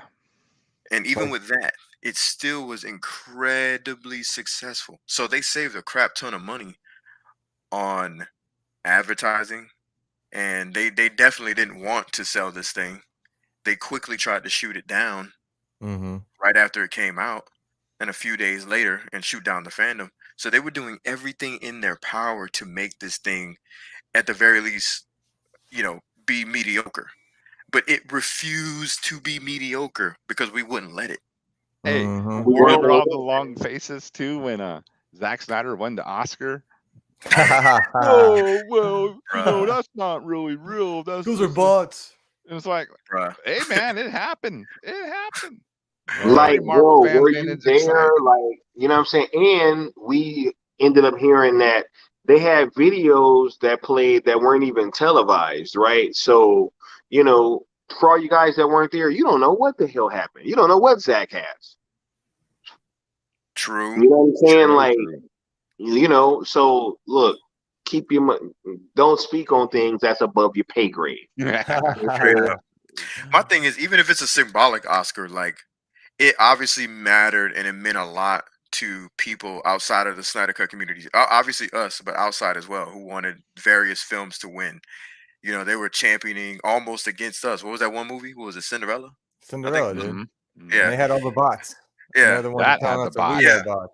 And they Yeah, discovered it and got the boot. no, look, but we got the bots though, not Right, the right. actual fandom that got proven to have the bots, right? And got caught out. You know what I'm saying? We got bots from So some stupid, man. damn Cyabra fucking report that nobody seems to be able to find. Right? Strangely enough. Mhm. Weird. Remember also, like, they wanted to hide the numbers from us because it did so well, because they knew that we would be like, hey, look what we did. They knew And they'd they're kick like, each other's no, butts. we're not going to let you do that. We're not going to let you do that. You didn't hear, Austin, like that damn Tina Turner documentary did better than Zack Snyder's Justice Now League? get out of here. Right? You know what I'm saying? Like, yo, everything did better than the Snyder Cut. Everything. Bro. Whatever you do, Tom and Jerry, that did so well, right? Tom You know what I'm and saying? Jerry. Yo, they even leaked it as part of the That's marketing right. I forgot about that. for Tom and Jerry, Yeah. right? You know what I'm Remember saying? that shit? Like, there's no way that was not done on purpose. They tried each and every way from Sunday to sabotage this movie, and it did not work. And we created a global phenomenon. You know what I'm saying? And just like you have this panel of diverse opinions and people from all over the country, it was the same thing, but just on a global scale. We all came together and made that shit a success. And we gonna make the restoring of the Snyderverse a success as well. Hell yeah, dude. Mhm. And you know what also was destroying the Hollywood WB narrative is their offices in Europe and in India and everywhere else saying, man, this is a global phenomenon. Oh, hell. That Yo, was the best thing, dude. Talk about not on the same page. They're like, I don't know what you They were are chilling doing, like, man, but this we're shit loving hard. it. This shit go hard.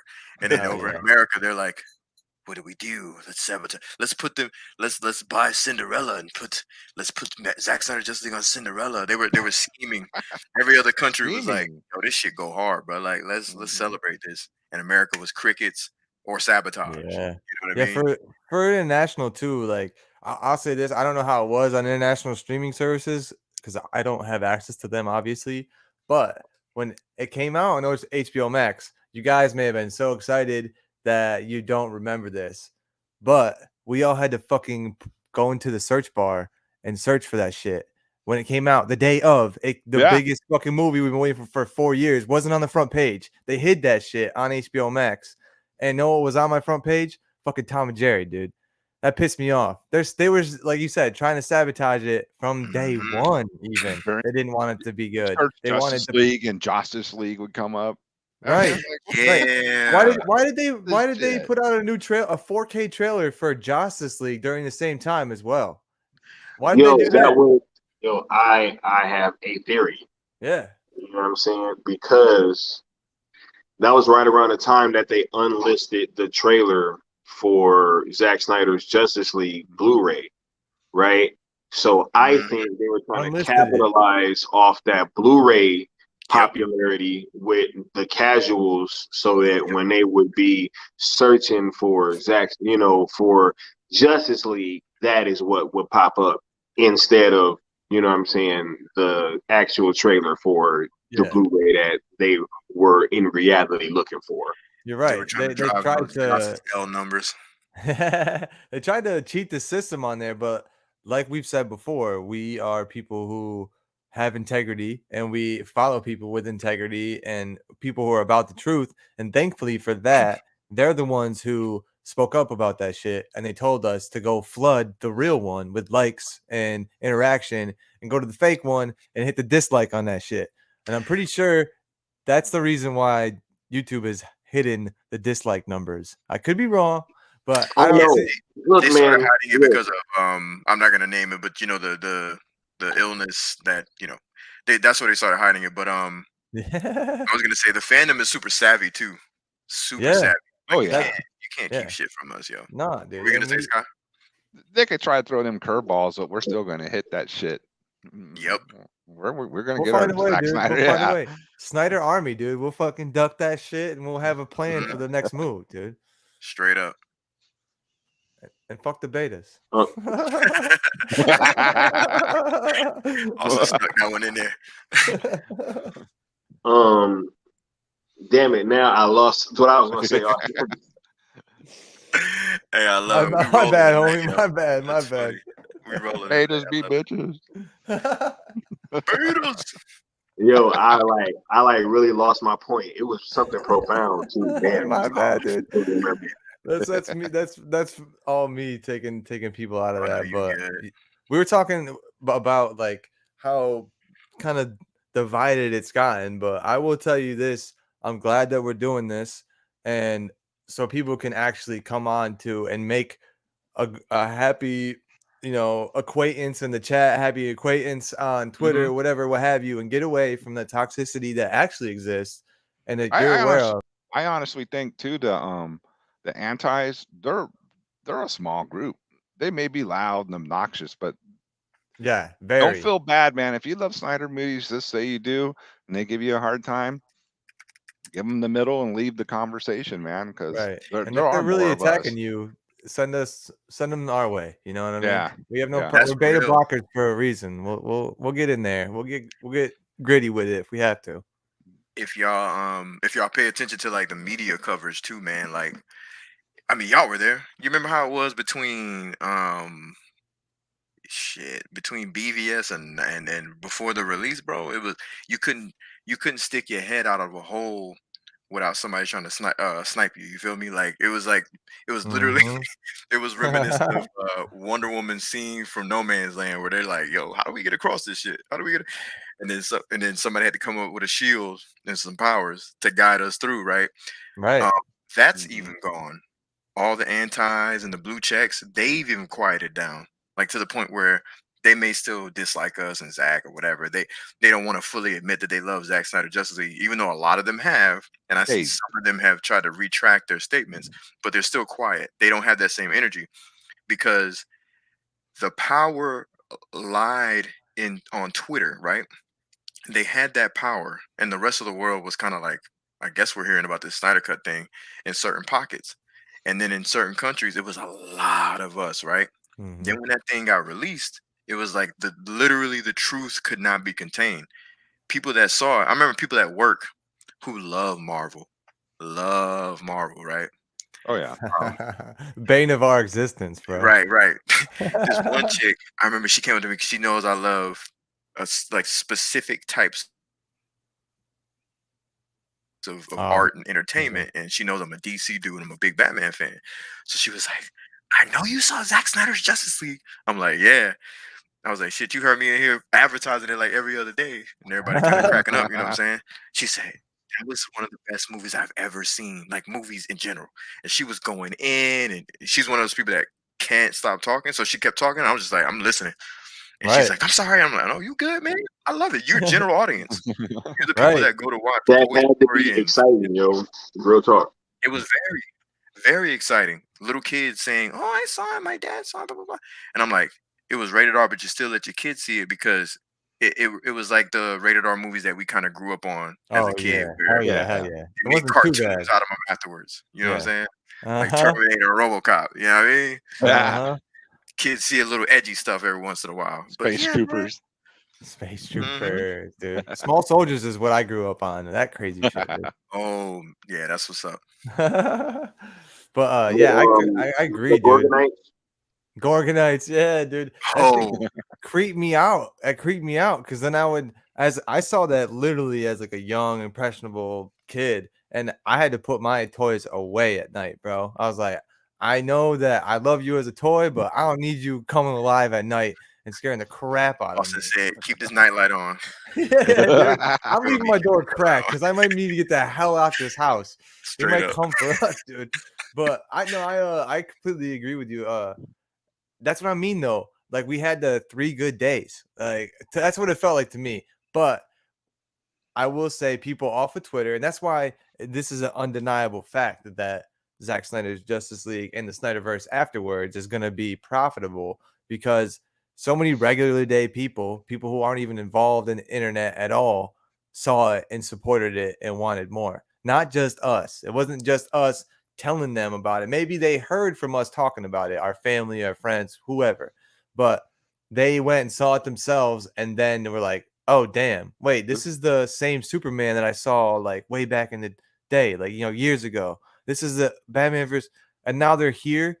Oh man, like Mikey, he wasn't a big supporter of the Snyder in general, and then he saw that, and it made him go back and realize like, oh man, I had a bad opinion on this. I had a bad opinion on it, and that's the point of why we love Snyder's movies so well, because it gets somebody in the general audience to fucking go in, and like you said, you just want to sit there. You're like, "Yep, I'll just listen to you all day. Go ahead, lady. Like, I love it. Just keep Straight talking up. about Snyderverse." Straight It's up. how I feel Yeah. completely, And bro.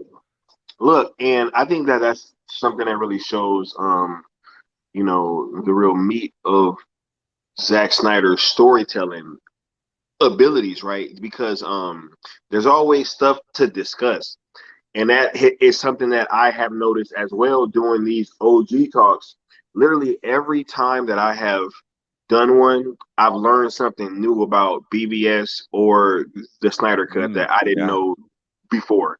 Literally each and every single time, one of these OGs points something out to me that I didn't notice, right? Like how last time when I was talking to Will, he pointed out like, yo, the Batman probably came up with the idea for that whole gauntlet thing because of his whole doomsday scene and him having to put his arms up, right? And he was Oh, going to be toast. And I was like, wait a minute, I never even realized that. You know what I'm saying? Like Yeah. Wait, that say that probably again. I missed that. was, Say that again. huh? No, I said say that again. I missed that. Say that again. Oh, that the idea for him trying to create the gauntlets that would dissipate the energy probably came from that scene of him about to die from the hands of Doomsday, and right? then When he kind of put his arms up and he was going to be toast. So I was but like, Wonder yo, Woman like, saved him. Yeah. Wonder Wonder Woman Woman is saved the the day. yeah. yeah. And I was like, yo, I never even thought about that, where it's probably like, yo, he would be like, okay, that is a deficiency and I have to have some kind of defense for that. So Yeah. his movies are just like, they're these gifts that keep on giving. There's so much detail. It really makes it easy to kind of be fans and do deep dives of them. Oh, absolutely. I will add to that too. Like, it's yes, he put his arm up and stuff, but for sure, Zach spelled it out. Like, he got that idea because as a rich guy, he saw Wonder Woman with something that he didn't have, and he was like, "I need that." And then he drew up the plans for it and had Alfred do it because Diana says in that scene, like, Alfred's all proud of his Master Wayne came up with it. Like, it dissipates energy. And she's like, oh, yeah, why don't you get a lasso in black too? Because she knows that he stole that from me. I got them things. That's why she says that. But yeah, for sure, it's like he went to do it and was like, oh, fuck. I would have just what is this going to do? I got some spikes here. That's not going to do nothing. And then so he came up with the idea from Wonder Woman helping out. And then that ended up helping out, like he had said before, when Soups was bad, or Soups wasn't there yet, and he was about to, he burned him with the gauntlet, and thankfully he had the gauntlet at that point and was able to save himself. But yeah, there's so many layers, there's so many reasons why things are done, and if you don't understand it and you're like, I don't like Zack's movie because of this, well, in reality, what I think is that you just don't understand it, and you need to have shit spelled out for you like it is in Marvel all the time.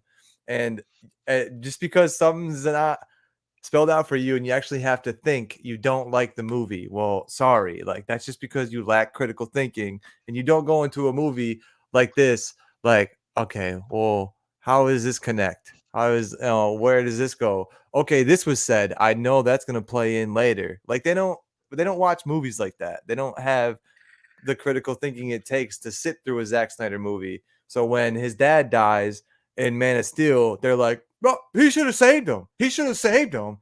His dad fucking told him to stop. If your dad told you to stop doing something or not do something, you best believe in a life and death situation, you're going to listen to him. You're not going to fucking second guess his decision or go against his word, whatever you. And if you don't understand that, I don't have to explain it for you. You're just an idiot. Okay?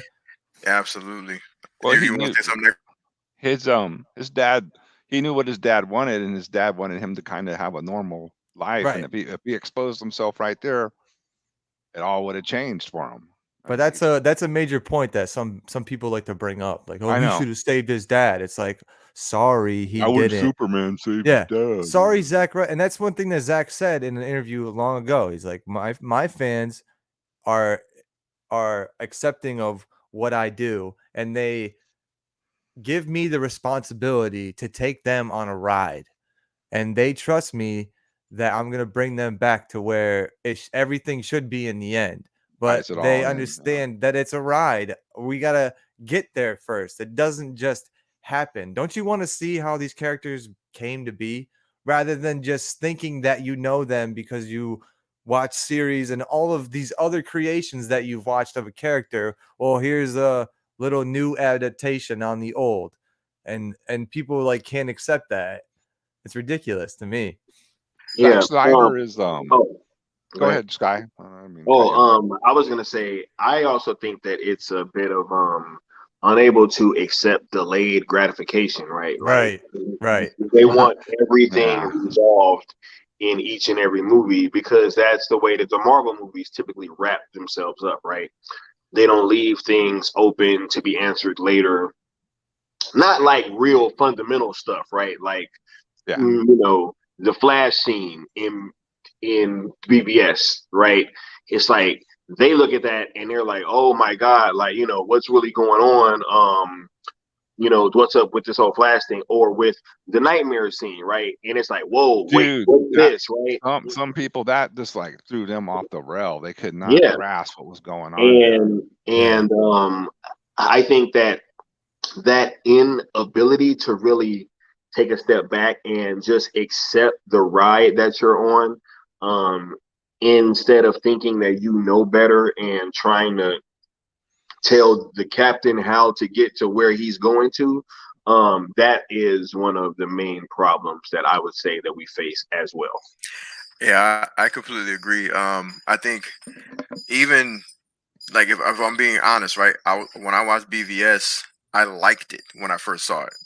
I didn't love it. I liked it because part of me was like, man, I grew up reading this, watching that, blah blah blah. That kind of, I call it immature kind of thought process where you're just like, well, I would have done it this way, and I saw a cartoon do it. It's kind of lame.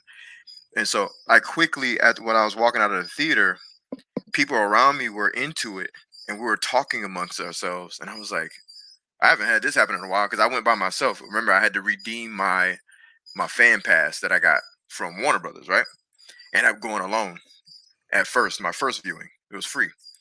and like it was mad suits there. I almost couldn't get in, but they kind of snuck me in because once the doors closed, they were like, "We're not letting anyone in." So because there's like literal Warner Brothers executives there and shit. It was crazy. So I go there, I'm chilling, and I kind of missed a little bit of the beginning, but I caught obviously enough of the film to grasp everything. After I walk out of it, I was like, I haven't really talked to strangers about a movie in a while. We're talking amongst ourselves, and I was like, I love this shit. He didn't give us dialogue that literally was like, I'm gonna hold your hand and we're gonna walk to the end of the movie and you're gonna feel good. No, no, no, no. He gave us stuff to think about. Superman freaking died, even though we know as comic book geeks, you know what I'm saying? Some of us, I don't know if all y'all are comic book geeks, but I'm a big comic book geek. Well, I know Austin, you know, Wall, you feel me? But shout out to the collection. Thanks, bro. Thanks, bro. Yes, sir. I got some comics to read later. I figure y'all are. You know, I don't like to Hey, assume. I'm not in but, a you know, position to start, pulling out comics right now, but shout out to Mikey and Greenwalker, you know what I'm saying? Cleaning up Word, Oh, word. the yeah. Mikey verse, you know what I'm saying? That's Issue awesome, number man. 2 should be releasing soon, so Yeah, it's coming that- out soon. word. But keep going though. Keep going though. Yeah, we're all comic book nerds. Yeah, if you couldn't Right, tell. my point. Right. I appreciate that. All us comic book geeks. We all knew when we saw Doomsday what could happen, right? But we're not thinking it's gonna happen because it's like the second appearance. To me, that was the most shocking shit I've ever seen in a movie in like a long time. I was like, "Oh shit, this motherfucker killed Superman!" Kids that were next to me in the theater were like gasping. That whole, on a side note, that whole bullshit of like, this is an unearned death and I didn't feel anything. Man, tell that to them kids that got fucking traumatized that was next to me that I didn't even know. They were shocked. Their parents were shocked. Everybody in the theater was shocked. So I don't give it. That's such BS. If you give a person a piece of art, a film, anything, a book, and you get them engrossed in it, right? It doesn't take 12 issues to get to the payoff. You can do that one book and it's a wrap. You feel me? Yeah. That's how my mind and my heart was. I was like, oh my God, like this motherfucker killed Superman. It was crazy. I mean, like you just said, it's Superman telling me it's no unearned death. Exactly. It's Superman. It's Superman. It's not Cinderella. It's not Tom and Jerry. It's not fucking Captain America. It's Superman. You know? But you're supposed to know what that means, though, right? You know what I'm saying? Like, there was an entire comic book run called Death of Superman. It's just like, but they want to say that it was unearned because of how quickly Zach kind of integrated that into the story. But if you think about it, it was actually masterful how he really pulled that off. He really should have put it there. But they weren't really okay with letting Zach flesh his story out. They just really wanted everything kind of wrapped up in that neat little package that they were getting from the MCU. But that's exactly my point, is that to touch on what all of y'all are saying, I completely agree. When I saw BVS, I liked it when I was walking out. I loved it when I got home. When I got home, I was in love with that fucking movie. I was like, my mind was already 3 tickets in. I was like, all right, I got my free view. Now I'm about to watch this bad boy. I'm about to pay my good money. I'm about to go see that bitch in IMAX. I'm about to go see that bitch in 3D. I'm about to see it in everything I can. You feel me? I'm about to put my money where my mouth is. One of my homies, Willie, my boy Big Will, he got like mad kids, mad baby mamas. Shout out to Will. He loves all his kids. He gathered all them kids that he got, and we all hopped in my whip, and we went to go see BVS together, right? That motherfucker Will loved BVS. He was yelling at the screen and shit. His kids, one of his kids cried. I was enjoying their reaction because I had already saw it. Right. And I was taken aback watching them, and I'm sitting on the edge of my seat with them. And it was such an incredible experience. I was like, this shit is so dope. Because I saw the backlash online. Because this is when I was on Facebook. And I was like, this is such bullshit, man. Because I'm sitting here watching this shit in real time. People have emotional investment in this movie. You feel me? Whether good or bad, we all talking about it. And that's when I was like, this dude, Zack Snyder, man, he be on some next level shit. He be on some beyond Nolan shit. Because even Nolan said, I don't know if I can handle this Superman story, more or less.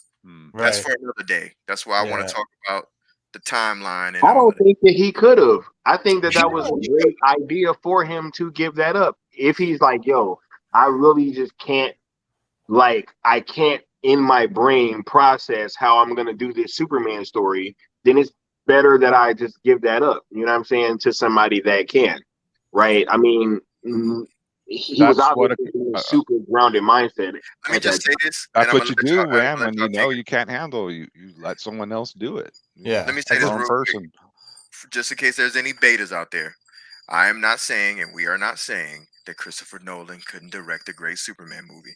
That Right. ain't what we're saying. What we're saying is that Christopher Nolan himself said, I have a great story, because Warner Brothers went to him and said, do you have anything for Superman? We want you to do Superman because you've revitalized Batman. He said, I have been working on a Superman story, David Goyer and I, et cetera, et cetera. But I'm not the man to do it. I'm going to pick somebody. And he chose Zachary Edward Snyder, right? It's Edward, right? Yeah. I don't know. Zachary Edward If it Snyder. is, it sounds To like you're represent. taking it from Thomas Edward Patrick Brady. You know what I'm saying? But yeah, I'm gonna let y'all take over for that. You know what I'm saying? No. I agree. Like, much respect to Christopher Nolan for doing that. Like, I don't remember who the philosopher is, but an ancient Greek philosopher, I think it's Socrates, said, the smartest person in a room knows that he's not the smartest person in the room. So that was a big move by him to understand, like, hey, I want to do good things for WB because they've done good things for me, and also don't want to be a dumbass and ruin like my reputation as a director and put out a shitty Superman movie like some other directors have, or you know, Or even just something that's not up to his standards, right? I mean, it could right, be okay, but what right. is the okay Christopher Nolan Superman movie, right? You know. Mhm. And as Right. a creator, you kind of know if someone comes to you as for like a product, right? You know whether or not you're going to be able to efficiently and effectively make that for them or do that for them. Or if you know someone who you're buddies with and you also want to succeed like we do for each other, then you're like, well, you know what? I know someone who's better for that. Yeah. And I could put you in touch with them and I'll give them my story that I already made and like let them go do whatever they want with it because they've already proven that they're good at that type of stuff and that epic type of film. And I'll just help him with whatever he needs. But I know that he's going to give you a far superior product than I could myself. And Because that's like some homie shit, you know? well, he knows what like he can do with his shit, and then he Right. knew like Zach could probably do a better Superman type of thing than him because that's not where his world operates. You know, Mhm. he was more grounded with the Batman stuff and everything. So it was a smart And move. gave Like, yo, just really think about that, right? Just think about Christopher Nolan trying to wrap his mind around how Superman's gonna be flying, right? Like, even just that, right? You know what I'm saying? Like, Hmm. this dude can't wrap his mind around that. You know what I'm saying? He's like, yo, I'm about this grounded take, this super realistic. Everything has to have this scientific backing, right? And Zach is the same way, but he is a bit more visual, right? So he still got that flair and can really bring you into his world with striking imagery. And when you pair that with like really great writing, it's just really something to behold. Yeah, definitely. It really is. It's like I feel like when I watched Man of Steel for the first time, it was like it was watching someone on a very, very sci-fi level pick up Christopher Nolan's baton and run with it because Word. all the Zackisms are there, the attention to details. If you look at Avengers Age of Ultron, there's a scene where Thor, I'll never forget this because I hated it. Thor grabs this car that's falling. And if you watch that visually, it looks like a TV movie because none of the physicality feels real. It feels very staged. And you compare that to Man of Steel. And I believe Age of Ultron came out after Man of Steel, if I'm not mistaken. Yeah, I think you're right. Yeah, I Yeah. think so. Yeah. You look at the special effects on a Zack Snyder film, and they hold so much weight, not just because of the details of the special effects, but because the details of the physicality, the mimicking and the basically mimicking physics and science. There was a recent video where, what's that guy's name? Gosh, he was Ben Affleck's old homeboy. Kevin Smith. Yes, Kevin Smith. He said, and I posted it on Twitter. He was like, Zack Snyder is not really the type of guy who cares about the science. He cares about the cool. He wasn't dissing Zack. He was just trying to be funny. Mhm. I don't think that's true. Zack gives a fuck about the cool and the science, because he'll look at a Batman suit and he'll give a scientific reason for why that bitch exists, and it'll make total sense. You know what I'm saying? He'll give a scientific reason visually for why Superman can fly. It looks like almost telekinesis, like he's emitting a booster. It looks dope. You know what I mean? Yeah, for sure. Yeah, Well, it's oh, go go ahead. ahead. All right, word. I'm gonna agree with that because, but he said, and if you listen intently, you get this shit. Leon said he shows you visually. People think Yep. that the BVS suit didn't have like any like what is it for? What is it really for? Why did he do it? Is it just a representation of what the comics were? But if you look closely, you see why he has it and why he builds it. It's like I'm sorry that he doesn't spell everything out for everybody, but that's you watch a movie with your eyes and you decide for yourself what's going on and you decipher everything that's going on. If you want a script, like wait till after the movie comes back out and then you could fucking read along. But for the time being, don't hate on a movie just because you don't understand it. I think that just shows how incompetent you are as a person. Dude, when I saw BBS, shit, I was just blown away mentally and visually. I mean, I don't need to get Batman, Superman. We got Wonder Woman, and we got Doomsday, and we got one of the. I always thought one of the best like climaxes in the movie with them all, fighting with Doomsday. I mean, just from a bro dude level like me, I was like, this is fucking kick ass. Yeah. I mean, there was explosions everywhere, laser beams, bombs, and Superman punching the shit out of them, and Wonder Woman getting knocked back and gets up with that smile like, well, all right, yeah, Yeah, this it's is gonna a be a fight. good fight tonight. That was just kick ass. And if you don't like that, whatever. Right.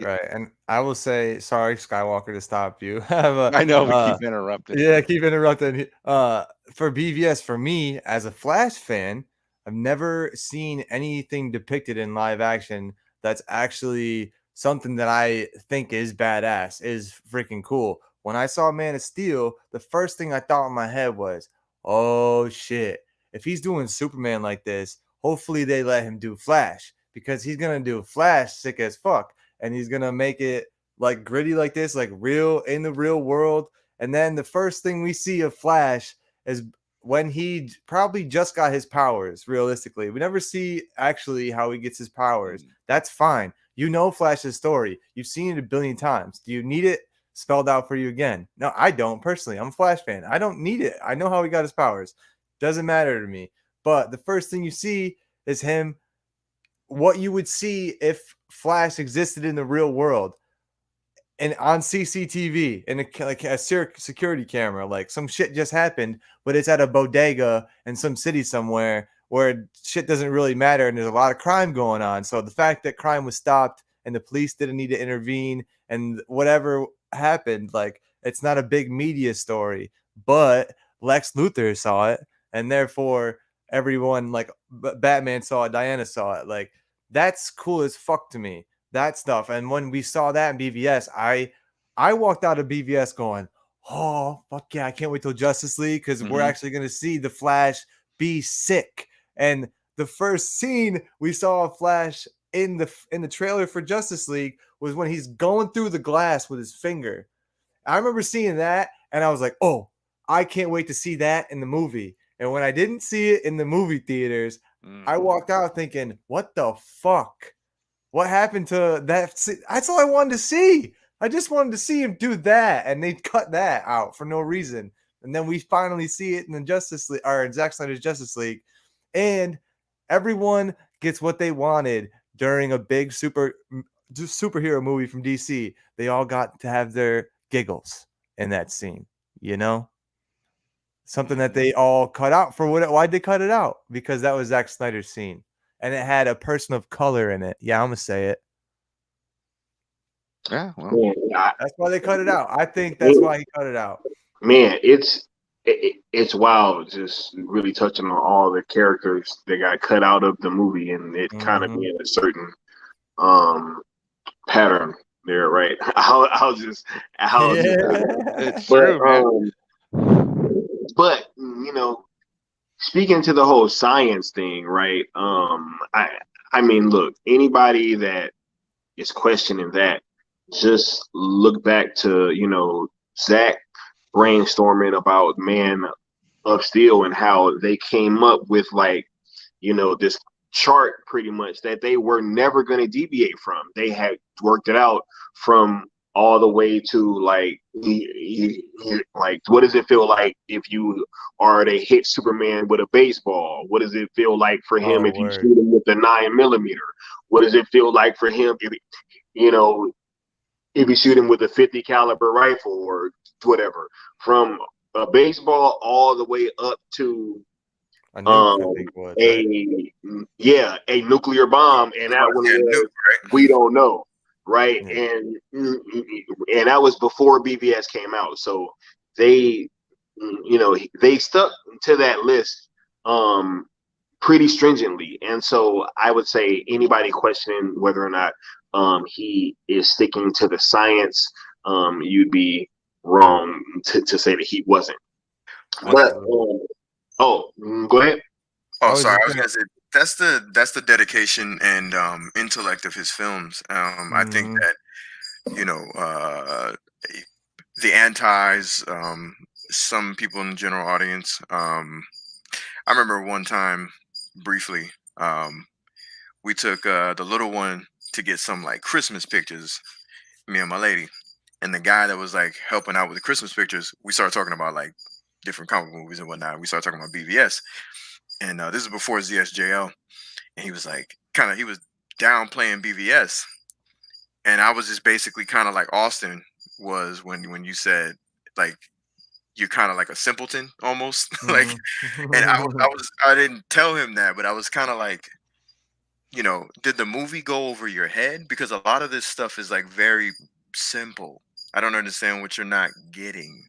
Like, I don't understand, like, why do you need a piece of dialogue to hold your hand and walk you to the finish line? Like, a lot of this shit is, you know, but that's the beauty of Zack Snyder's movies. He gets the science of physics down. He gets like to the point of when Superman is doing heat vision, you see veins. It's all these different little details that kind of play into your subconscious without really, they're not literally yelling at you, but it's something that you kind of pick up on without really picking up on it until you watch it a bunch of times. And that's what makes his entertainment so easily, you can easily go back to it. Like you hunger to go back to watch it. And you don't even know why. It's like kind of hypnotic. You're like, man, I want to watch BVS. I don't even fucking know why. And then you watch watch them words like hypnotic, Leon. They about to be calling us cultists. You know, hey, you guys are hypnotized by that. You We're just magic, dude. We're just magic. Right. That's what we are. We're maybe we are. They're hypnotized by Zach Crack. Why can't we be hypnotized by Zach Art? Nah, they ain't hypnotized by it. They addicted to that Zach. Yeah. They need that Zach Crack in their veins. Straight up. Yeah. They be mainlining Zach Crack. Yeah. But if you ask them a question about his movies, they wouldn't be able to tell you a damn thing. Right. Some shit that happened. What a good profession. Like, hey, did you guys hear that story? Yes, bro. Oh my, that was so epic, yo. Laughing. And it's funny how everybody in the chat answered correctly. Everybody in the chat answered correctly. Bro, well, if you want to know, I'll tell you. I used to screw in light bulbs. I used to screw in light bulbs. The science though the with cool culture table. Yeah, dude. scrape gum off of the cement. That's crazy. Great, but Oh, look, I want to ask one final question for each and all you guys before we kind of get out of here. Now look, we talked about the division, right, and things of that nature, and just what's really been going on with a lot of these antis and stuff like that, and their behavior lately. Now, do you guys feel like we are at a space where we're too divided, right? Or you guys feel like there can be not really peace made, because I don't ever see that happening, right? I mean, I'm just like, I'm not gonna just sit here and be like naive and be like, oh yeah, we can all just get along, right? But do you guys think that once Zach returns, that we'll kind of be able to let a lot of this stuff just die and wither out? As far as the division, I don't think it ever will, man. And that's not on us, right? I'm not gonna say that we don't take any responsibility in any of it, but it didn't start with us, and it's not gonna end with us, because we don't get any attention from that shit, and we don't want any attention from like having a division in the fandom. It's unfortunate to say, but I think what will fizzle out is their following and their channels and whatever they do, because if you're a real human being and you evolve as a person and you want to be a better person every day, you can't have that beta toxic mentality of hating something all the time. You're just going to cease to exist a real life and be a real person. You're going to lose your friends, you're going to lose your family. No one's going to want to work with you, and no one's going to want to be around you because you're consistently toxic and negative, and you only focus on the bad things in life instead of focusing on good things and being a good person and having good thoughts. I think that shit's gonna fizzle out, because that flame that they have only exists because it's not back right now. But when it is back, all we're gonna do is fan the flames for the fandom and just be like, "Hey, we love Zach. We're not douchebags. We talk about nothing but the truth, and so help me God." And we're not gonna be focusing on dumb shit. We're not gonna peddle you a narrative. We're not gonna talk to you sideways and act like that. Whatever WB is doing, if it's bad, we're gonna call it out. We're gonna call out whatever is bad, and we're gonna praise stuff that's good. But we're not gonna focus on the bad. Yeah, sickness is always telling the truth, dude. But that's what I think. I think they'll fizzle out, and if there is continually a divide, it's not because of us. That's all I have to say on that. What about you two, Necron and Leon? The divide, like if they can come back into the fold and be Zach fans, well, they're not going to have a choice. I mean, once it's restored, what the hell are they going to talk about? They're just going to sit there and rag on the movies from the rest of their streams, or they're going to have to talk about it. And if they talk about it bad, people are just going to keep calling them idiots and morons, like Austin saying. It will fade away because it's going to be, the thing. They're going to have to come to it or fade away, one or the other. And I know some of them, they done burned that bridge, so they will fade away. That's all I got to say. Agreed. I agree with all y'all. I think what's going to happen is that the divide, it's going to remain, but it'll mend itself, with false, hollow, whatever you want to throw in there as an analogy that holds things together. It's going to be it's going to be something that won't hold for very long, especially because I think guys like us are going to call that shit out anyway. Like, we're not going to let you come back, Yeah, waltzing no flip back into flopping. the fandom and be on some, oh, yeah, guys, restore the Snyder. Nah, motherfucker, where were you when the shit wasn't popping? Right. Where were you Let's all when, do a trending event together, guys. yeah, right. Oh, and where were you We'll when my trend no man more flip Sky, flopping. That's what we'll trend. put out them details about Man of Steel, and y'all were hopping all on his nuts and trying to call him out and act like he was crazy and reaching and all in my DMs, and I have the screenshots to prove it before I blocked your bitch ass, all in my DMs trying to talk shit about Sky, and I'm like, Sky's a grown man. Why don't you go ask him? So I'm like, all right, whatever. Let me go. Let me do my due diligence. And y'all have probably already heard the story. I went and called the company. They verified that they're very close to that area. Like 2 and 2 is 4. Regardless, the point is, even if Skywalker was wrong, what is the problem with a fan being hyped? Right. You know what I'm saying? Like, it makes no sense. And so everybody's shown their true colors on certain sides of the fandom, right? So I think the divide, it'll mend itself. It always does whenever we trend, especially when the celebrities get involved, when the actors get involved, when Zach gets involved, right? It mends itself. And then we all come together in kumbaya and make a trend. Mm-hmm. This time, what I would love to happen is let's make a trend, but I got a couple in the clip. You feel me? And I got a couple I want to aim a couple of shots at. You feel me? Because I'm just not gonna let people slide. Because I've been in this since damn near day one, and I have never wavered. I've never flip flopped. I've never I made sure to see when there were just about a couple of sides. I made sure to see what sides were saying what, just in case I ran into people. I would talk to people on both sides openly on Twitter. People would shout me out, I'd shout them out. People that kind of didn't get along. I remember Will Rawlin, he gave me a follow first, and then I followed him back. I was like, oh wow, Will Rawlin, cool. And then people were in my DMs that I don't even know if they're still even around. Oh, why you found Will Rawlin? Why not? Why are you questioning me?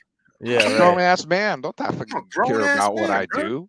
Exactly. Fuck out of here. How do you know I don't know Will? How do you know me and him don't live next to each And if you watch OG talk, you know, yo, I'm about to start making this mandatory for y'all, yo. You know what I'm saying? Will is super dope and got a wealth of knowledge on this movement, yo. You know what I'm saying? As does everybody that I've interviewed. So if anybody come in your DMs telling you to watch out and don't talk to Will or Pilly or Ahmad, you know, you got to know that there's a reason for that. Right. Can I just say, I'm gonna just say these two things about Will in particular, right? He was one of the first guys that put me on to certain individuals because he had a video, and I was actually looking it up when I was watching that OG talk, but I think he took it down. It was on Vero because they were briefly talking about it on Twitter, and I was like, well, what video are y'all talking about? Because I really want to know who the hell to stay away from. Like, I'm being honest. I'm not just looking to be on some like, oh, I'm gonna go secretly tell them. Nah, it was about Garza and all them other clowns. And I was like, oh, I kind of couldn't stand them anyway. So once I saw the video, I was like, because you can kind of tell the energy of certain people. Like, you can tell how they move. Like, they're kind of cocky and they don't know a damn thing, but they're kind of cocky for some weird reason. It's rather strange. And when I saw that video, he was breaking down the whole 40 Club thing and showing tweets. He had mad receipts. I was like, yo, this dude Will did his due diligence. And I remember, I think I DM'd him and I was like, yo, I appreciate you sending me that, bro, and pointing me in that right direction. To make a long story short, it's going to be people like him, people like you, people like us, people like all of us who have been in the fam and in the fandom since day one, rock with it since day one, and even people who came late in the game, right? All you late in the game people, don't feel left out. If you got a heart for Zach, you know what I'm saying? If you got heart for the entertainment, heart for the art, and you're not here on some, this is where I'll hold you accountable for that being a lame ass for clout. If you want to get money and do that, that's fine. But don't act like you genuinely with the fandom if you want some fuck shit trying to get your paper. We need real ones at this point. If you're a fence rider, I might check you a little bit. And I'm not trying to say like I'm somebody who needs to check. I'm just letting you know what's up. Because I know that there are some people who rock with me in that sense, who literally tell me, like, I appreciate you tweeting this. You know what I mean? Like, I appreciate you putting your foot on certain people's neck in the fandom. And because they know they won't, because they don't want to lose a following. And, you know, out of respect for, you know, those people, I'm not going to say any names, obviously. But it is a weird thing to know that, like, there's division in the fandom, and there's certain levels that people won't go to try to protect it. But I will. I Yeah. will. When you We're see that not G, just because there ain't a ZS in it, don't mean I rock with Zach, my dude. right. we're not Snyderverse, you feel me? we're not people who have ulterior motives. So you're got- never gonna And that's see what it like makes that. us dangerous to these betas, because Right. we don't give a fuck. We Right. here I for got one good more reason. thing to add to this conversation. It's Yeah. really I short. wanted to hear your thoughts, bro. I mean, this is kind of dumb, but it's funny because this is how it's all coming full circle. Ben Affleck, he's back with J-Lo. You don't tell me he's not saying I'm fucking Batman now. He's back. Straight up. He is back, and he's gonna be telling Michael Keaton, "You was Batman. I'm Right. Batman." And Patterson, he's gonna say, "You never wore Batman. I'm Batman." And it's gonna be awesome. Hell That's all I yeah. gotta say. Yo, let me about That that wasn't though. dumb at all. That was great. I want Ben Affleck to get J-Lo in as Ra's al Ghul's daughter. I think she would be Or fire for that. Catwoman, man. Or Catwoman. But if we Poison gotta Ivy, Catwoman. Just Poison put her Ivy in there. too, yeah. Put her in Straight there, up. dude. She'd be perfect to be fucking Bruce Wayne. You know what I'm saying? Yeah, We need yeah. that shit. Look, I want to get in my thoughts, you know what I'm saying, about the fandom being divided, you know what I'm saying? I don't think that it's ever gonna be truly united, right? I just think that we will be in a space where you kind of have both sides that are able to kind of, we'll just have more of a representation this time, right? Yeah. As for what we like, right? There will be no more of this, like, just piling on and just, overly, talking bad about Zach and his movies and his fandom. We will have much more of a representation this time, and I think that that is what is very important, right?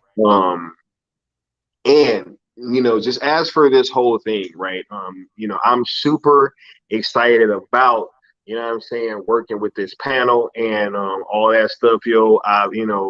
I really took my time trying to parse through and see who was gonna be where, but I think that this is like the perfect mix of personalities. And so much so, what I'm saying, that I always like to kind of what's the term? I don't know. I'm just trying to pass on the good energy and good vibes, right? Right. Paying it forward. There we go. Word. Yeah. Right. That's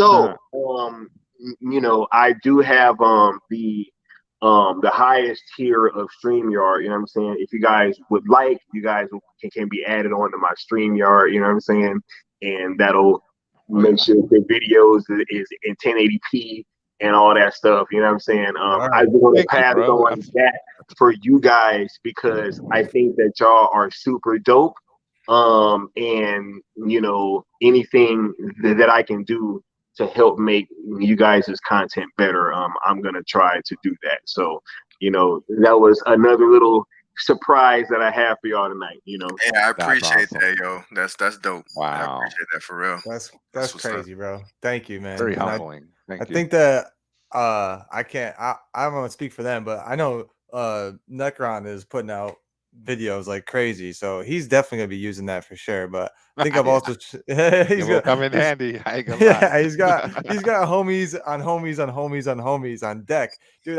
Every time I see your new video, I'm like, bro, you talk about the Road Warrior in the last one. I'm like, dude, you are Mad Max, bro. You encounter a different gang of people every fucking day. I love it though. But yeah, thank you so much, dude, for that, for sure. It's that's amazing. Paying it forward in a whole different regard in that aspect. And if this is gonna be the Cool Table Productions, I think you're CEO. Yeah, straight up. Hey, I've always wanted to do like a series of like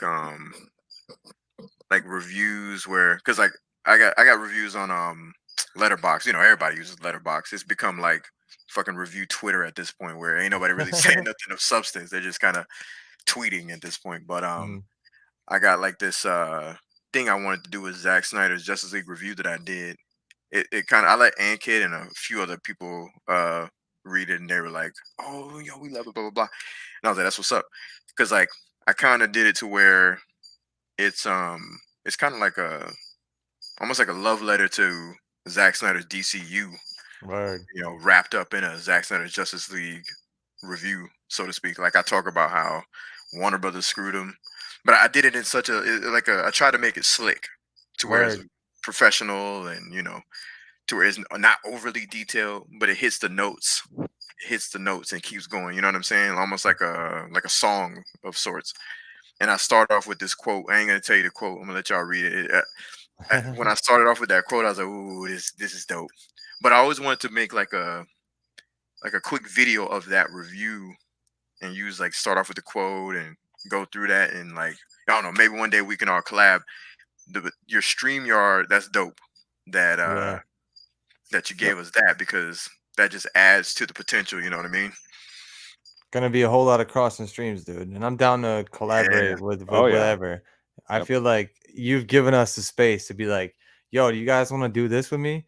And I think we're all gonna be down. So Oh, yeah. I can't thank you enough for putting me and putting these two fine gentlemen here on this panel today. And I can tell everyone in chat, just expect a whole fuck ton more, because we ain't gonna stop this anytime soon. Straight up. Agreed.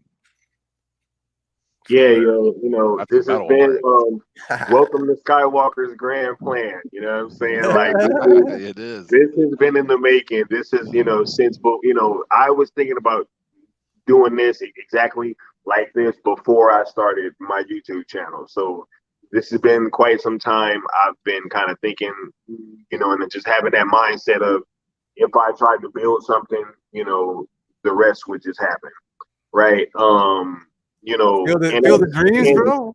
What are you, yo, Kevin and Costner? look, Literally, I was just about to say that.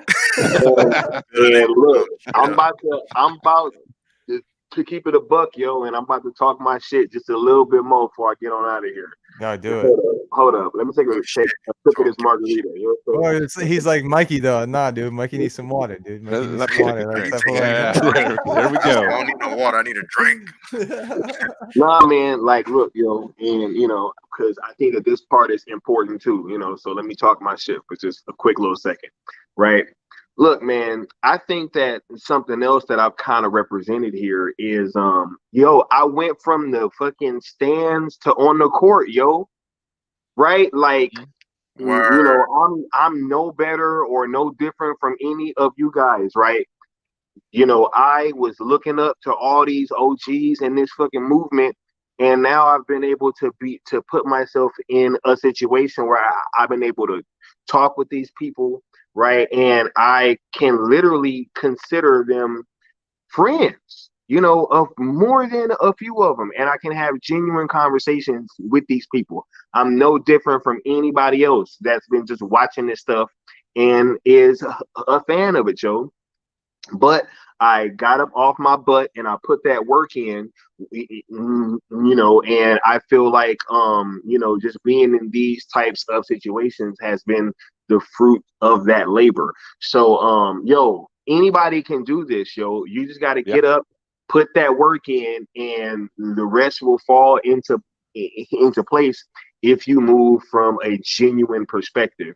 Right. And that's why I have been watching these three gentlemen, and I feel like, you know, they have been moving in that same space with integrity and with respect, and that is why, you know, I'm trying to do my best to make sure that we all kind of come up and that we all get highlighted, right?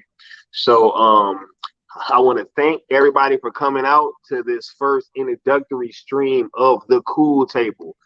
Thanks for coming to come rock out with the cool kids. I'm gonna go around this table one time. Austin, what you got coming up? You know what I'm saying? And where can the people reach you? Let them know.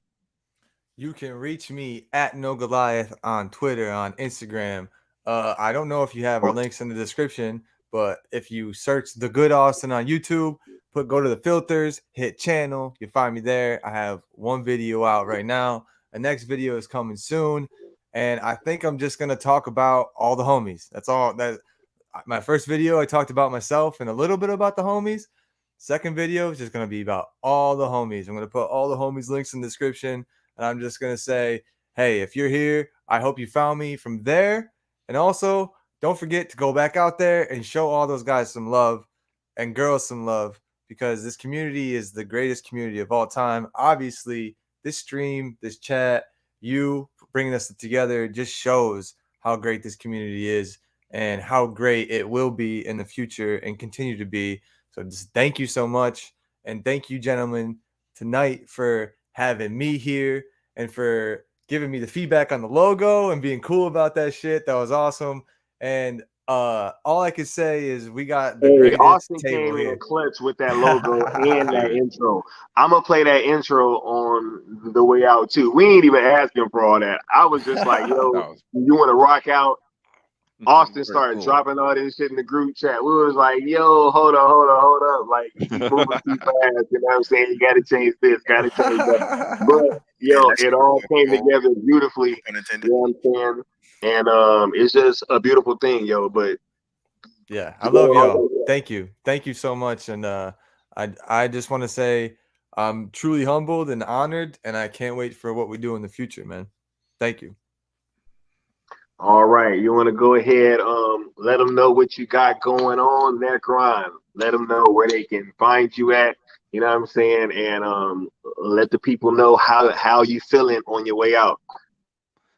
Oh man, you can find me at in hell. Nah, man, you can find me at L Necron on Twitter, YouTube. Just search L Necron, and I'm the only fucking L in the Mikey verse and the Silver. So everybody else, fuck you. I am the L. Give me the L. What else? I'm gonna do some more movie You reviews said with. I'm the only L in the Mikey verse. I'm gonna be doing some more movie reviews. I think I'm gonna do the Warriors, and I got guys from the deep underground of metal and punk, grindcore, black metal. That's where I roll. That's where I'm really from. But I love my comics. Been reading comics all my life, so I'm gonna be doing comic stuff too, movie stuff. I do want to collab with you guys again on my channel, Skywalker. Everyone else, you know how it is. Yeah, hey man, just check it out if you like it. Subscribe. For sure. Make sure you subscribe to El Necron and hit that notification bell. You know what I'm saying? And the This man L is stands working for hard. Lord Necron. If you don't know by now, that's what it is. Lord Necron in his Yeah. hair. You know what I'm saying? Yeah. But okay. So we got Leon. Why don't you go ahead and round this out? Let the people know what you got going. Yo, and just so y'all know, you know what I'm saying, we are all about to start pushing Leon and start dropping content. You know what I'm saying? That's why I felt like it was also important that we all doing various things, and we got this. Hey, we about to push Leon, y'all. You know what I'm saying? Hey, you know what I'm saying? But They let got them me know on what the you got edge. coming up, Leon. Trying Pressure, to push me. bro. You know, They got hey, me on hey, the edge.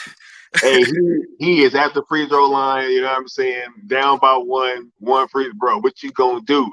You know I'm what on I'm some saying? Jordan shit. I don't know LeBron shit. I ain't passing the ball in the fourth. I'm on Nah, some Jordan I shit. think you at the free throw line. You know what I'm saying? Straight up. Hey. All right. So what I got going on, man? What I got going on? You know, I'll be on some chill shit. But futuristically, I would like to start ramping up on doing some content. Like watching all of you guys come up and, you know, evolve. It's been a beautiful thing to watch. It's been fun too, man. Being a part of a community who loves geek shit, loves entertainment, loves art, and sticking up for one another. Shit is fire. Shit is dope. Um, I try to do some reviews here and there just so I can keep up with like my writing skills. It's just like a kind of a hobby of mine to do that.